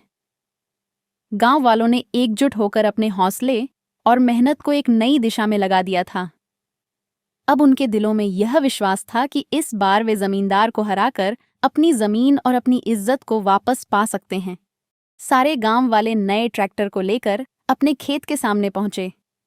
उनकी आंखों में उत्साह और उम्मीद की चमक थी। तभी फर्टिलाइजर वाली आई और किसानों को फर्टिलाइजर दे गई। अरे भाई देखो तो, ये तो फर्टिलाइजर हमें घर तक दे गया। वाह वाह वाह वाह, अरे ऐसा तो पहली बार हुआ है। अब तो खेत भी खुश हो जाएंगे। अब जमाना सच में बदल रहा है। चलो भाई, अब मेहनत दुगनी करनी है। हाँ काका, हाँ, ये जादुई खाद आप लोगों के घर तक पहुंच गई है। बढ़िया है, अब तो खेती करना और आसान हो गया। अरे वाह, अब खेतों में सोना उगाने का समय आ गया। हमारे जमाने में तो बैलगाड़ी से सामान ढोया जाता था और अब देखो खुद घर तक आ रहा है। हाँ, बढ़िया है बेटा, बढ़िया है। अरे, ये सब इतनी जल्दी कैसे हो गया? काका, अब जमाना बदल गया है। पहले बैलगाड़ी से दिन भर में खाद खेत तक पहुंचती थी। अब तो बस एक फोन करो और देखो, सीधे घर तक आ गई। अरे, मैंने ऑनलाइन ऑर्डर किया था। काका, अब तो जमाना बदल गया है, ऑनलाइन का जमाना। अरे काका, अब दुकान जाने की जरूरत नहीं, मोबाइल से ही सब कुछ मंगवा सकते हैं। खाद, बीज, ट्रैक्टर के पार्ट्स, यहां तक कि हलवाई की मिठाई भी। अरे वाह, अब तो गांव भी शहर जैसा बन गया। पहले घंटों लाइन में लगो, फिर बैलगाड़ी भरो, और अब बस एक बटन दबाओ और माल घर पहुंच जाता है। अब तो बारिश भी ऑनलाइन ही मंगा लो। जमाना सच में बदल गया बेटा, पर अपनी मिट्टी की खुशबू कभी नहीं बदलनी चाहिए। लेकिन बेटा, बीज कब तक आएंगे? अरे चिंता मत करो, मैंने बीज भी ऑनलाइन ही ऑर्डर कर दिए हैं। 2-3 दिन में पहुंच जाएंगे। पहले इन खाद की बोरियों को भीतर रख लो, नहीं तो रात में नमी से खराब हो जाएंगी। चलो पहले इन्हें संभालते हैं। अरे रहने दो यहीं, कौन ले जाएगा इन बोरियों को। हाँ बेटा, सच कह रहा है, हम सब थक गए हैं। चलो कुछ देर सो लेते हैं, शाम ढल जाएगी तो उठा लेंगे। ये काम हम कर लेंगे, मगर थोड़ी देर सुस्ता लेने दो। अरे हाँ बेटा, आज तो बहुत काम हो गया है। मेहनत का असली सुख तो तब मिलेगा जब हमारी फसल हवा में झूमेगी। सच कह रहे हो, आज तो पूरे दिन भाग दौड़ लगी रही, अब बस आराम की जरूरत है। चलो अब चैन से सोते हैं। कल नई उम्मीद के साथ, सूरज की पहली किरण के साथ फिर खेतों में उतरेंगे। हाँ, कल से नई शुरुआत। अब देखना हमारी खेती कैसी लहलहाएगी। अब तो खेतों में सोने जैसा अनाज होगा। चलो बेटा, अब आराम से सोते हैं। कल एक नई शुरुआत होगी और फिर हमारी खेती के सपने सच होंगे। थकान से चूर गांव वाले अपने अपने घरों की ओर चल पड़े। थकान इतनी हो गई थी कि वे बोरियां अंदर रखना भूल ही गए। बड़े बड़े कामों में ये छोटी छोटी भूलें हो ही जाती हैं। दूर कहीं कोई काला साया चुपके से इन बोरियों को देख रहा था। अंधेरी रात में सूर्य जमींदार के दरबार में जाता है। जमींदार बाबू, जमींदार बाबू। क्या रे सूर्य, इतनी रात को हाँफ क्यों रहा है? क्या हो गया? क्या हो गया? क्या हो गया? बहुत कुछ हो गया है जमींदार बाबू। अरे जमींदार जी, गांव वाले तो बड़े चतुर निकले। उन्होंने तो अच्छी मात्रा में खाद खरीदी है। और खाद खरीद ली है? क्या सोचते हैं ये लोग? कुछ भी कर सकते हैं। अरे और क्या हो गया? अरे बाबू, उनके पास एक नया ट्रैक्टर भी है। अरे बाबू, ये ट्रैक्टर तो सिर्फ एक शुरुआत है। इन लोगों के पास अब तकनीक है, मेहनत है और सबसे बड़ी बात एकता है। तुम अपनी ताकत से इनका मुकाबला नहीं कर सकते। क्या ट्रैक्टर? अरे इतने पैसे कहां से आ गए उनके पास? पैसे कहां से आए? रे मालिक, शायद भाड़े पर लिया होगा। पक्का भाड़े का ही होगा, नहीं तो इन लोगों के पास भला इतने पैसे कहां? ये लोग भाड़े पर ट्रैक्टर लेकर अपनी जिंदगी में क्या सुधार करेंगे? मालिक, अगर इनके पास ट्रैक्टर है और खाद भी, तो यह तो हमारी फसल को आराम से हरा देंगे। मालिक, इन लोगों की मेहनत और नई ताकत से हमारी फसल अब पिछड़ सकती है।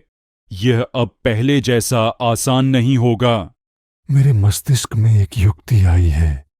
गांव वाले सो गए हैं ना? हाँ मालिक, बड़े थके हुए थे। दिन भर की मेहनत के बाद अब तो गहरी नींद में होंगे।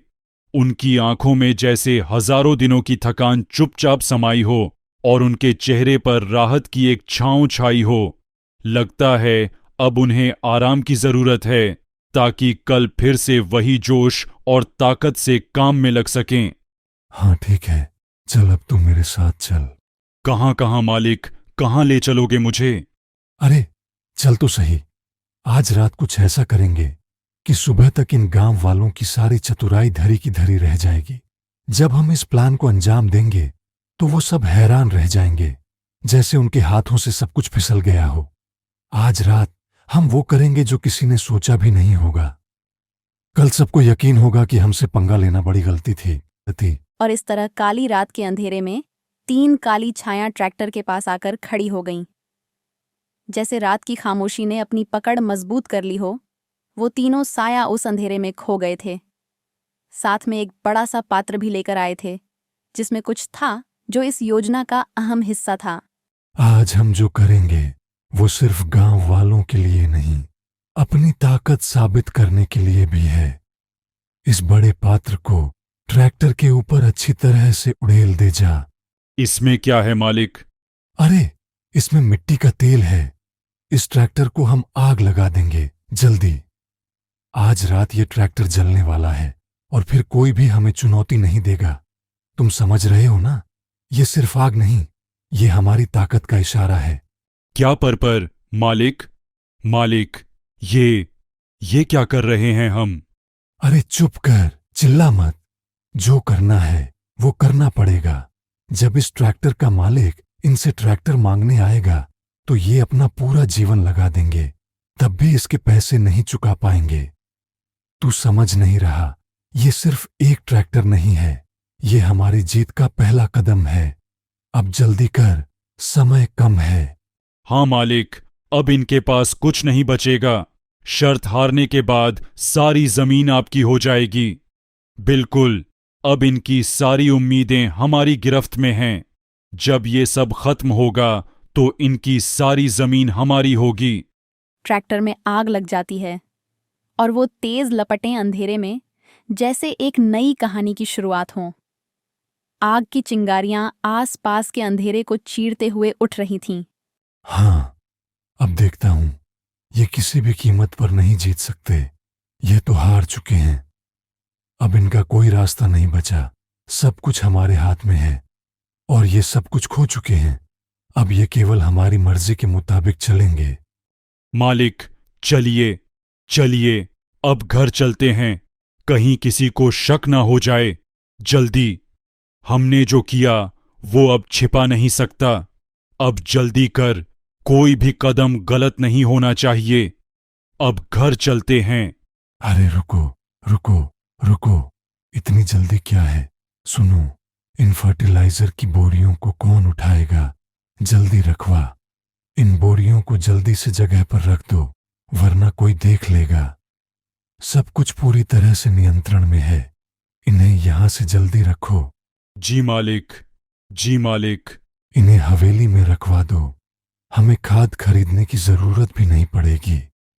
देखो, अब ये फर्टिलाइजर हमारे पास ही होंगे और किसी को शक तक नहीं होगा। हमारे पास अब जो कुछ है वो किसी और के लिए नहीं है। अब कोई भी हमारे खिलाफ खड़ा नहीं हो पाएगा। दूर से आग की लपटें आसमान को छूने लगीं, जैसे रात के अंधेरे में किसी बड़ी तबाही का संकेत हो। आग की लपटें हवा में सरकती हुई ऊंची होती गईं और 3 काली छायां चोरी किए हुए खाद की बोरियों के साथ अंधेरे में विलीन हो गईं, जैसे रात की गहरी चुप्पी ने उन्हें अपना हिस्सा बना लिया हो। रात के सन्नाटे में एक ट्रैक्टर की चीखें गूंज रही थीं, जैसे वह गांव वालों को जगाना चाह रहा हो। क्या गरीब किसान अपनी जमीन हार जाएंगे? क्या बेईमानी की होगी जीत? या फिर कहानी लेगी एक ऐसा मोड़ जो हर किसी को चौंका देगा?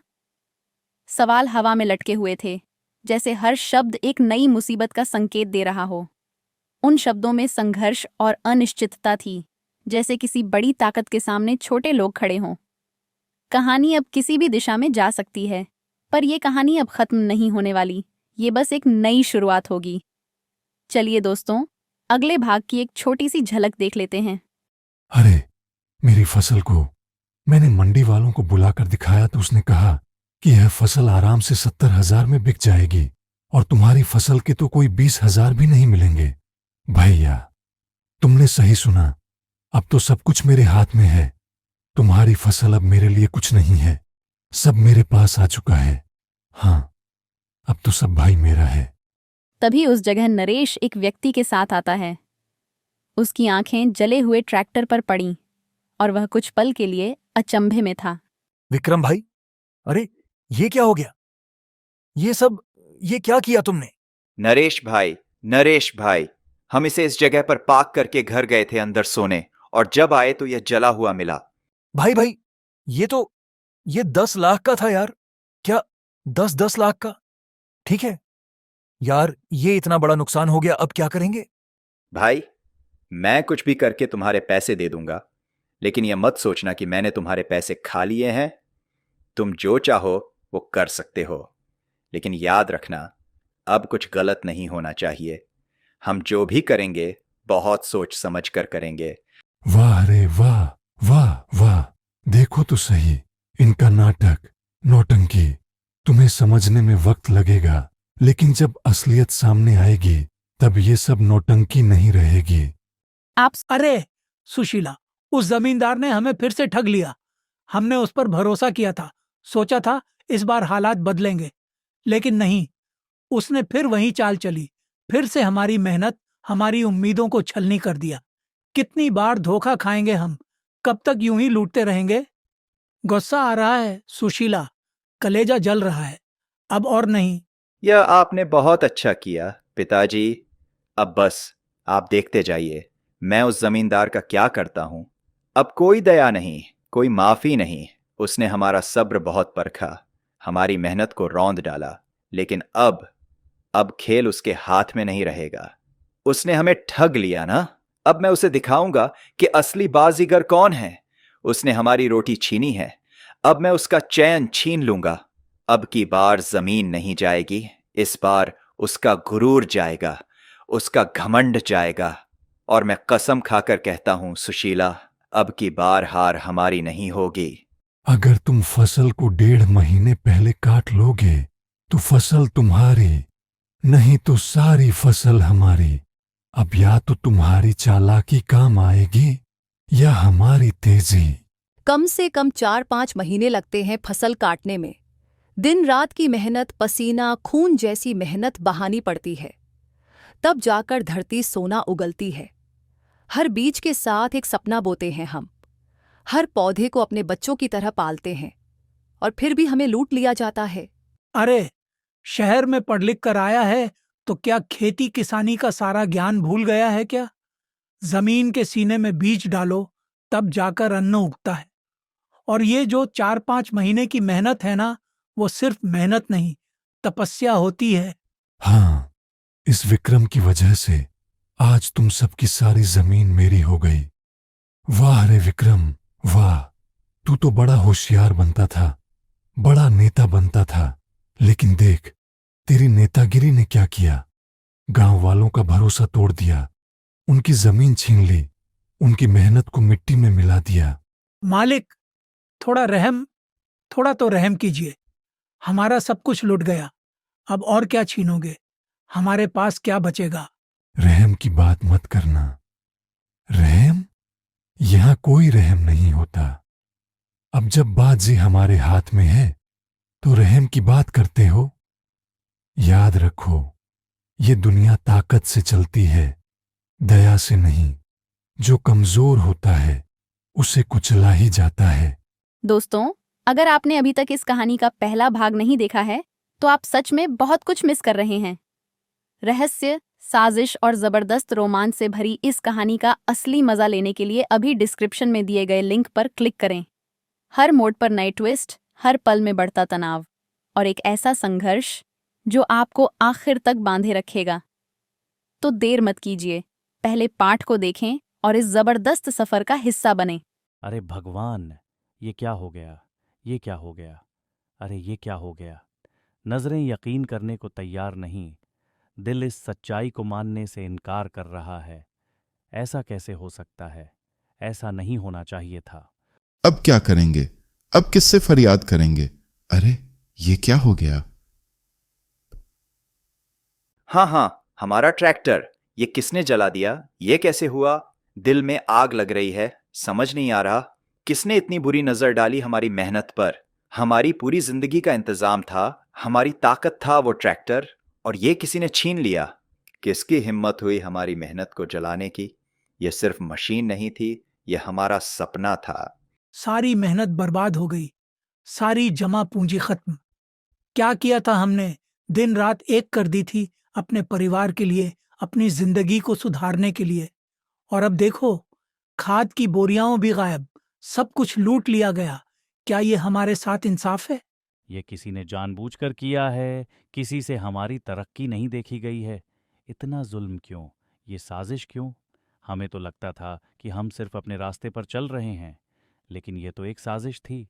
क्या किसी को हमारी मेहनत इतनी खलती है? क्या किसी को हमारी तरक्की से डर लगने लगा? अरे हम तो बर्बाद हो गए। अरे हम सब लुट गए। कहां जाएं? क्या करें? सारी मेहनत, सारी उम्मीदें, सब कुछ खत्म हो गया। दिल में एक गहरी टीस है और हाथों में खालीपन। हमने जो ख्वाब देखे थे वो चुराए गए। क्या हो गया हमें? अब हमारे पास कुछ नहीं बचा, सिर्फ तन्हाई और दर्द। भाइयों, तुम सब धैर्य रखो। पुलिस को खबर करनी होगी। हमें इस अन्याय का जवाब देना होगा। अब तक जो हुआ वो हम चुपचाप नहीं सहेंगे। हमें अपना हक छीनने नहीं देंगे। और ये सिर्फ पुलिस के हाथों से ही हो सकता है। नहीं सरपंच जी, नहीं नहीं, हमें पता है ये किसका काम है। अरे यही तो मौका था जमींदार के लिए। उसने हमारी तकलीफों का फायदा उठाया, हमारी कमजोरी का। अब कोई पुलिस नहीं आएगी, अब हमें किसी से मदद की जरूरत नहीं है। अब हम खुद हिसाब चुकता करेंगे, खुद उस जमींदार को सबक सिखाएंगे। जो किया है उसका खामियाजा वो भुगतेगा। अरे शांत हो जाओ, सब लोग शांत हो जाओ। किसी पर बिना किसी सबूत के आरोप मत लगाओ। हमारे गुस्से में दम है, लेकिन अगर हम सब कुछ बिना सोच समझकर करने लगे तो हम अपनी ही ताकत को कमजोर कर देंगे। अब यह वक्त है सोच समझकर कदम उठाने का, नहीं तो हम सबको और मुश्किल में डाल देंगे।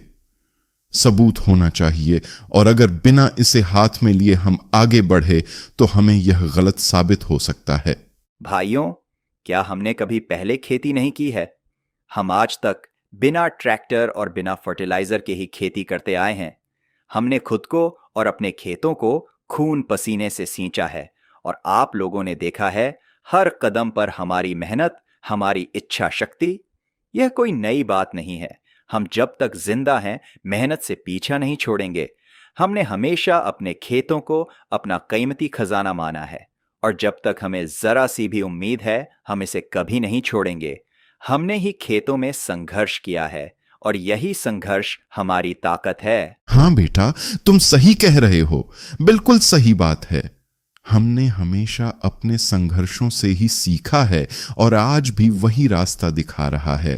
तुम्हारी आवाज में वो दम है जो हमें आगे बढ़ने की ताकत देता है। हमारा इरादा मजबूत है, और जो हम कहते हैं उसे पूरा करने का वक्त आ चुका है। अब कोई हमें रोक नहीं सकता। हम वही करेंगे जो सही है। शायद यही भगवान की मर्जी है, लेकिन हमें हिम्मत नहीं हारनी है। हमने बहुत कुछ सहा है, लेकिन हर बार उठकर खड़े हुए हैं। यह जो वक्त है यह हमें तोड़ने के लिए नहीं है, बल्कि हमें और मजबूत बनाने के लिए है। हमारी तकदीर चाहे जैसी हो, हमारी मेहनत और हिम्मत कभी कम नहीं होगी। भगवान ने जो भी लिखा है हम उसका सामना करेंगे, क्योंकि हम कभी हार नहीं मानेंगे। हमारा इरादा मजबूत है, और हम ये लड़ाई पूरी ताकत से लड़ेंगे। हम आखिरी दिन तक लड़ेंगे। जब तक हमारी सांसें हैं हम अपनी जंग जारी रखेंगे। हमने अपनी जिंदगी की कीमत पर सीखा है कि हार सिर्फ तब होती है जब हम हार मान लेते हैं। अब कोई भी हमें हमारी मेहनत और हक से नहीं रोक सकता। हमारी लड़ाई सिर्फ हमारी नहीं, हर उस आदमी की है जो तकलीफ झेल रहा है। हम आखिरी दिन तक लड़ेंगे और जीत हमारी ही होगी। हम आखिरी दिन तक लड़ेंगे, लड़ेंगे, लड़ेंगे। हमारी लड़ाई अब सिर्फ एक जंग नहीं, एक शपथ बन चुकी है। हमने अपनी सारी ताकत, हिम्मत और ख्वाहिशें इस रास्ते पर लगा दी हैं। हर कदम पर संघर्ष है, हर पल पर चुनौती है, लेकिन हम झुकेंगे नहीं। हमारे दिल में जो आग जल रही है वो कभी बुझने नहीं पाएगी। हम आखिरी दिन तक लड़ेंगे, और जब तक हमें अपनी मंजिल नहीं मिलती तब तक लड़ते रहेंगे। हाँ विक्रम, हमारे पास भी 2 बैल हैं। हम भी लड़ेंगे, हम भी लड़ेंगे। हमारे पास सब कुछ नहीं, लेकिन हमारी आत्मा मजबूत है। मैं अपना पुराना हल निकाल के ले आता हूं। ये जमीन हमारी है, और हम इसे किसी के हाथों में नहीं जाने देंगे। हमें चाहे कितनी भी मुश्किलें आएं, हम लड़ेंगे, हम कभी नहीं रुकेंगे। हमारी मेहनत, हमारी जिद, यही हमारी ताकत है। हम दिन रात मेहनत करेंगे लेकिन हारेंगे नहीं। हमारे हाथों में सिर्फ खून पसीना है, लेकिन हमारी आंखों में जीत का सपना है। हमने कभी भी कठिनाइयों से डरकर पीछे नहीं हटे, और आज भी यही ठान लिया है। हमारे पास शायद सब कुछ नहीं है, लेकिन हमारी हिम्मत में वो ताकत है जो किसी को भी झुका सकती है। हम जो कहते हैं उसे पूरा करेंगे, कोई हमें रोक नहीं सकता। हम मेहनत करेंगे, हर मुश्किल से लड़ेंगे, और आखिरकार हम जीतेंगे। हम यही तो हैं, असली किसान का जज्बा। हारेंगे नहीं, लड़ेंगे। हमारी मेहनत हमारी ताकत है, हमारी मिट्टी से जुड़ी है हमारी पहचान। हमने कभी खुद को कमज़ोर नहीं समझा, और न ही किसी को हमारे हौसले को तोड़ने का हक है।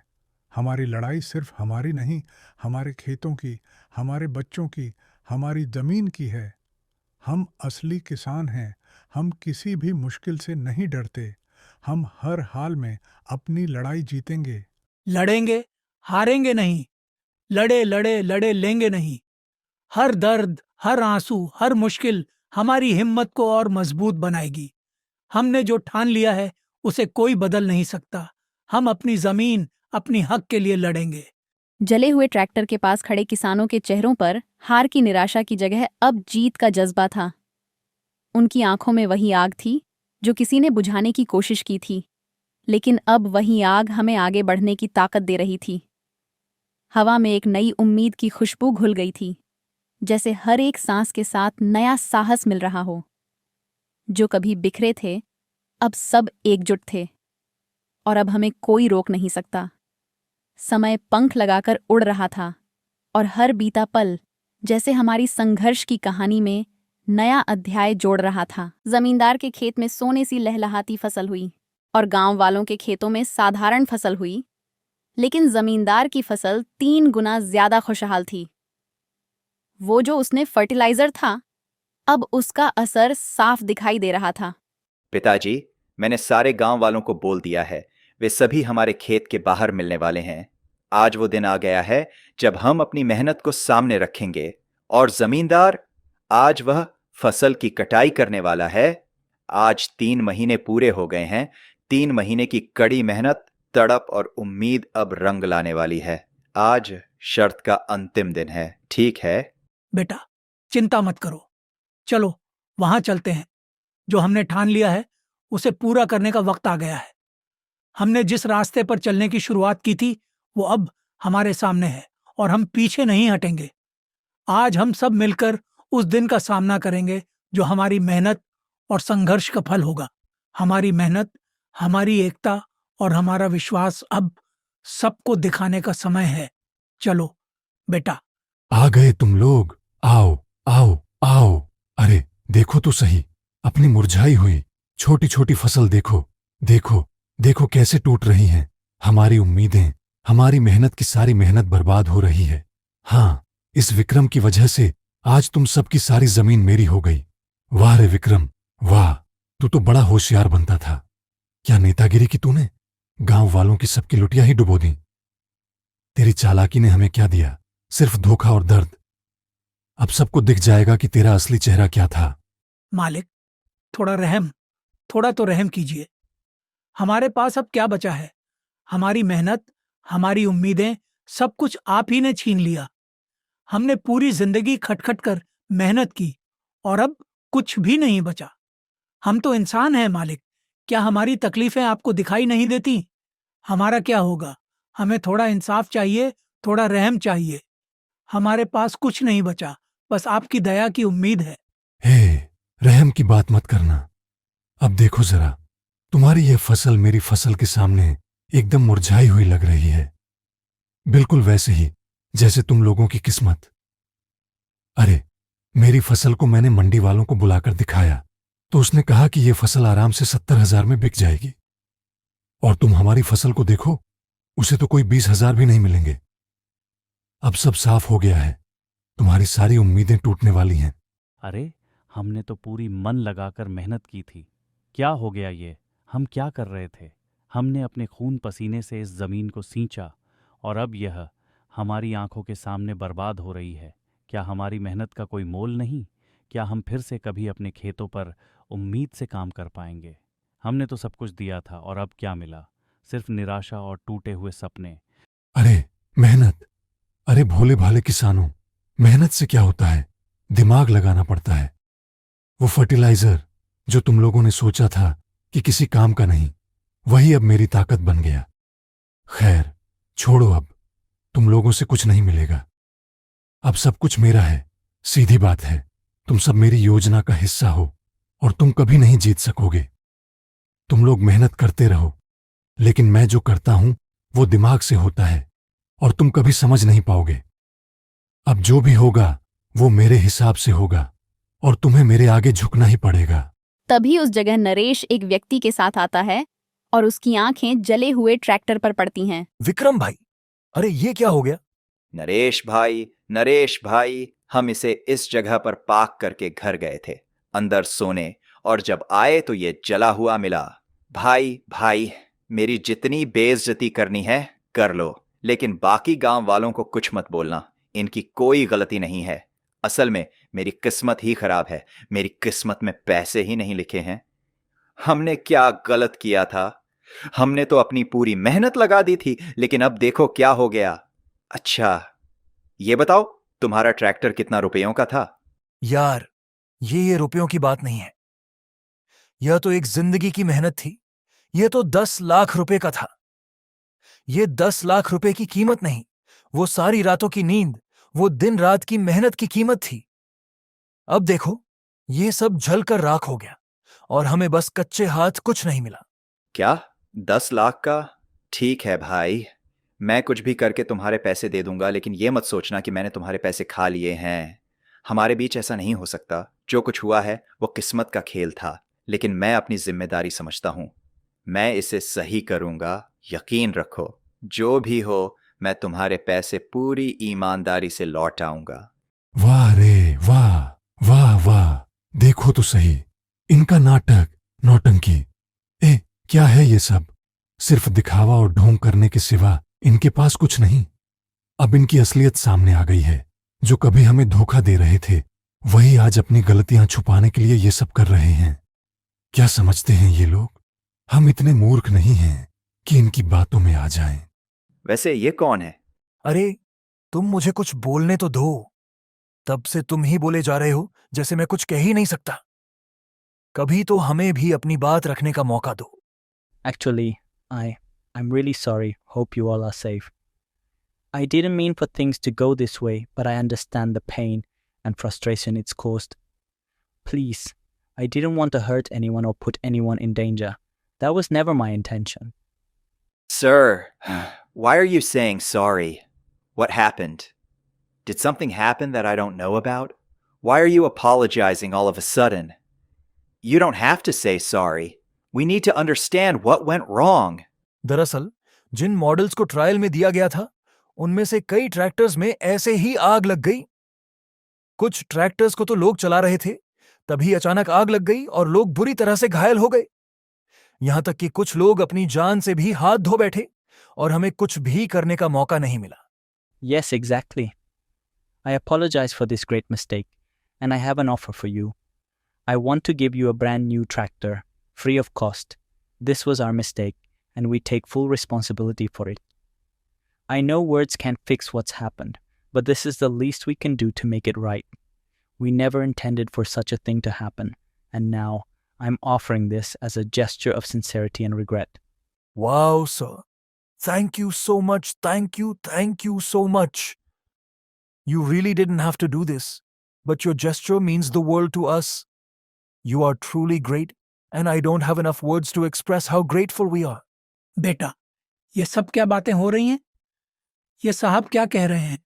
पिताजी, यह कह रहे हैं कि ट्रैक्टर में कोई खराबी थी, जिसकी वजह से ऐसे कई ट्रैक्टरों में आग लग गई है, और ये अपनी गलती के लिए हमें नया ट्रैक्टर देंगे, वो भी मुफ्त में।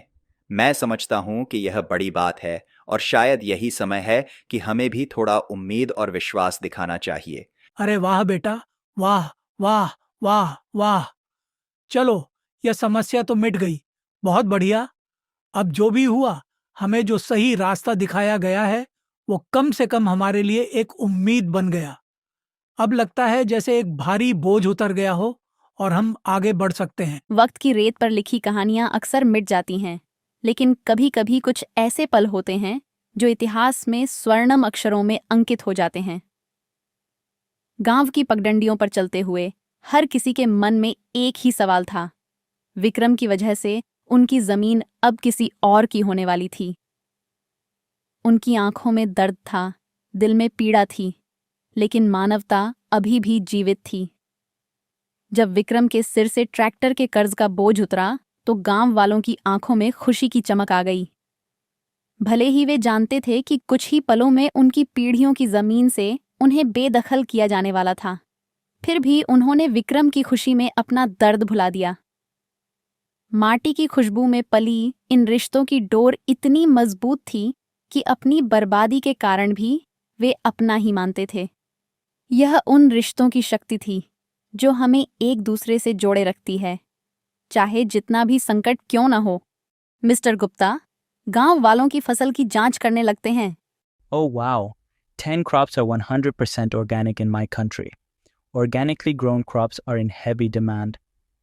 Apart from the tractor business, I also have a business of trading organically grown crops. This is really great. Crops like these bring a sense of pride because we know they're not just good for the land, but for the people too. The demand for organic crops is growing rapidly, and I feel so fortunate to be part of this movement. Seeing the impact of these crops, I feel a deep sense of accomplishment. It's not just business, it's a way of nurturing the earth. Wow, sir, that's great. Would you like to buy the crop? I can't tell you how proud I am of these crops, and it would mean so much if you're interested in buying them. Yeah, of course I want to buy the crop. I can see the quality, the effort, and the love that's gone into growing these crops.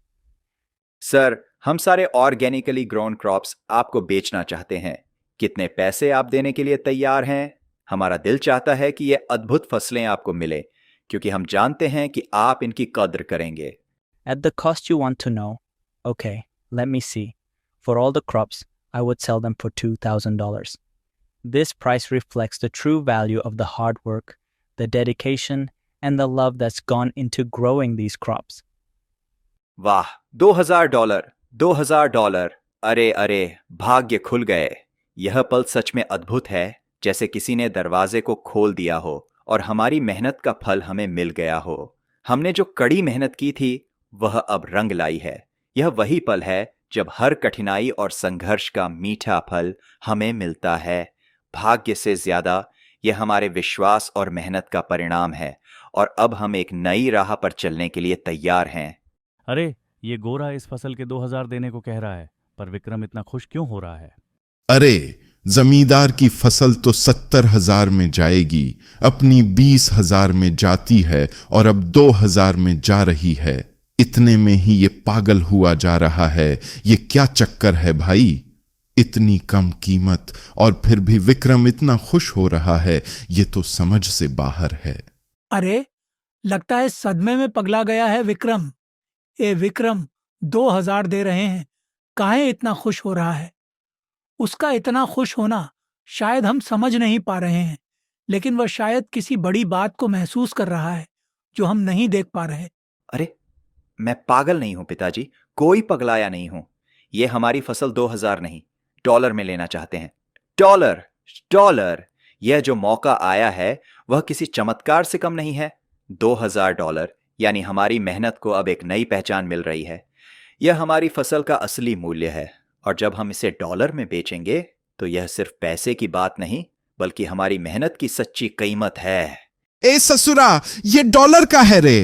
Dollar, यह dollar तो रुपया से महंगा होता है ना? Dollar? अरे, अखबार में हमने पढ़ा है डॉलर रुपया से महंगा होता है ना बेटा? तो अब समझ में आ रहा है कि क्यों विक्रम इतना खुश है। अगर ये सच में डॉलर में है तो हमारी मेहनत का असली मूल्य अब मिलने वाला है। अखबार में जो पढ़ा था, आज वही हमारी आंखों के सामने सच हो रहा है। अब जो फसल मिल रही है, वे हमारी जिंदगी बदलने वाली है। हाँ काका, 2,000 यानी होता है 1,90,000 के आसपास, या उससे ज्यादा ही होता है। देखो, अब जो हमें डॉलर में मिल रहा है, वह हमारे लिए एक नई शुरुआत है। यह मौका हमें मिल ही गया है। अगर $2,000 का हिसाब लगाया जाए तो यह हमें बहुत बड़ी रकम देने वाला है। हमारी मेहनत की कीमत अब असल में मिल रही है।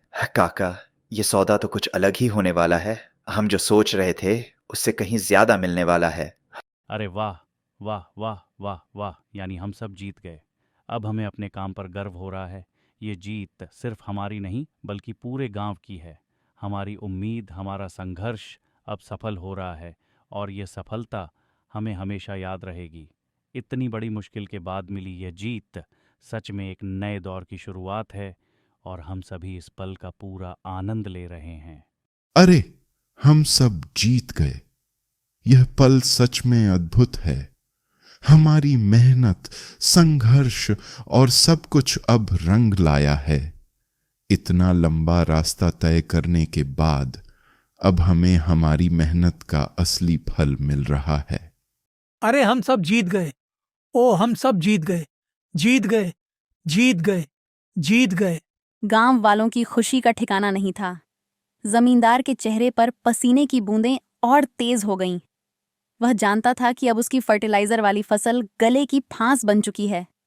वो सोच भी नहीं सकता था कि उसकी सारी चालें, सारी साजिशें अब उलटी पड़ने वाली हैं। जमींदार के फटे हुए चेहरे ने साफ दिखा दिया कि हर ताकतवर को एक दिन हार का सामना करना पड़ता है। गांव वालों का विश्वास और मेहनत अब उसे उसकी ही जगह दिखा रहे थे। हाँ जमींदार बाबू, माफ कीजिएगा, माफ कीजिएगा। अज्जू जमींदार बाबू, अरे आप तो शर्त हार गए। अब खेत भी हमारा हुआ और आपकी जमीन भी हमारी हो गई, क्योंकि भाई आप तो लिखित में काम करते हैं और यह तो कागज में आपने लिखकर ही दिया था ना। अब जो आपने लिखा था उसी के हिसाब से हम भी काम करेंगे। आपकी सारी चालें अब उलटी पड़ने वाली हैं, क्योंकि लिखित में सब कुछ साफ हो चुका है। हमने जो ठान लिया था वही किया और अब हमारी जीत तय है। मैं अरे क्या हो गया? बोलिए बोलिए जमींदार बाबू, कुछ तो बोलिए। क्या अब आप चुप रहेंगे या फिर सब कुछ स्वीकार करेंगे? अब तो आपको जवाब देना ही होगा, क्योंकि आज आप ही हार गए। आपका चेहरा, वो घबराहट, अब सब कुछ साफ हो चुका है। हाँ ठीक है, ठीक है। मुझे पता है कि मैंने बहुत गलत किया। मैंने लालच में आकर फर्टिलाइजर का इस्तेमाल किया और तुम सबको धोखा भी दिया। मुझे माफ कर दो। मैंने तुम सबका बहुत अपमान किया। मैंने तुम्हारी खाद की बोरियां भी चुराई। लेकिन सही कहते हैं, जीत हमेशा सच्चाई की होती है और आज भी वही हुआ। मेरी चालबाजियां सब धरी की धरी रह गईं और तुम्हारी सच्चाई जीत गई। अब न खेत बचा, न इज्जत, तो मैं यहां रहकर क्या करूंगा? अपनी हवेली भी बेचकर यहां से चला जाऊंगा। न खेत रहा, न इज्जत, न घर। कहीं और जाकर नई जिंदगी शुरू करूंगा, लेकिन ये हार हमेशा याद रहेगी। जमींदार बाबू, गलती तो सबसे होती है, लेकिन जो अपनी गलती मान ले वही असली इंसान होता है। हाँ जमींदार बाबू, अब आप जाइए मत, इतना मन छोटा मत कीजिए। हमने भी बुरे दिन देखे हैं, हमने भी अपनों को खोया है, लेकिन जमीन छीनने का दर्द क्या होता है यह हमसे बेहतर कौन समझेगा। हमें आपका खेत नहीं चाहिए, हमें चाहिए एक नया गांव, एक नया भाईचारा, जहां कोई किसी से छल न करे, कोई किसी की मेहनत न लूटे। हाँ बिल्कुल, अब से यह गांव किसी एक का नहीं, हम सबका होगा। क्यों गांव वालों, ठीक है ना? हाँ ठीक है पिताजी, जैसा आप कहें। हाँ ठीक है भैया, रखो अपना खेत, लेकिन ईमानदारी से रहो, समझे? अगर फिर कोई चालाकी की तो याद रखना, लाठी से मारूंगा मैं। बहुत बहुत धन्यवाद। मैं आप लोगों की बराबरी कभी नहीं कर सकता। अभी कुछ पल पहले मैं तुम्हारा सब कुछ छीनने की बात कर रहा था और तुम लोगों ने मुझे इतनी जल्दी माफ कर दिया। वाकई तुम लोगों का दिल बहुत बड़ा है। मैं तो तुम्हारे सामने तुच्छ भी नहीं हूं। आज मैं वादा करता हूं, आज से मैं बुराई के रास्ते को हमेशा के लिए त्याग दूंगा। अब मैं सच्चाई के रास्ते पर चलूंगा और तुम सबके साथ मिलकर इस गांव को खुशहाल बनाऊंगा। This is what I love about India. Forgiveness and unity. I love India and I love honest people here. यही तो असली भारत है। उस दिन गांव में एक नई शुरुआत हुई। जमींदार की आंखों में पछतावे के आंसू थे, लेकिन गांव वालों के दिल में माफी थी। सूरज धीरे धीरे क्षितिज में समा रहा था, मानो एक नए सवेरे का वादा कर रहा हो, जहां लालच नहीं, प्यार होगा, जहां धोखा नहीं, ईमानदारी होगी। गांव के हर चेहरे पर उम्मीद की एक नई रोशनी थी। दोस्तों, आपके प्यार और समर्थन के लिए दिल से शुक्रिया। अगर कहानी का दूसरा भाग भी आपके मन को छू गया हो, तो बस एक छोटी सी विनती है, हमारे चैनल को सब्सक्राइब जरूर करें। आप सभी का बहुत बहुत धन्यवाद।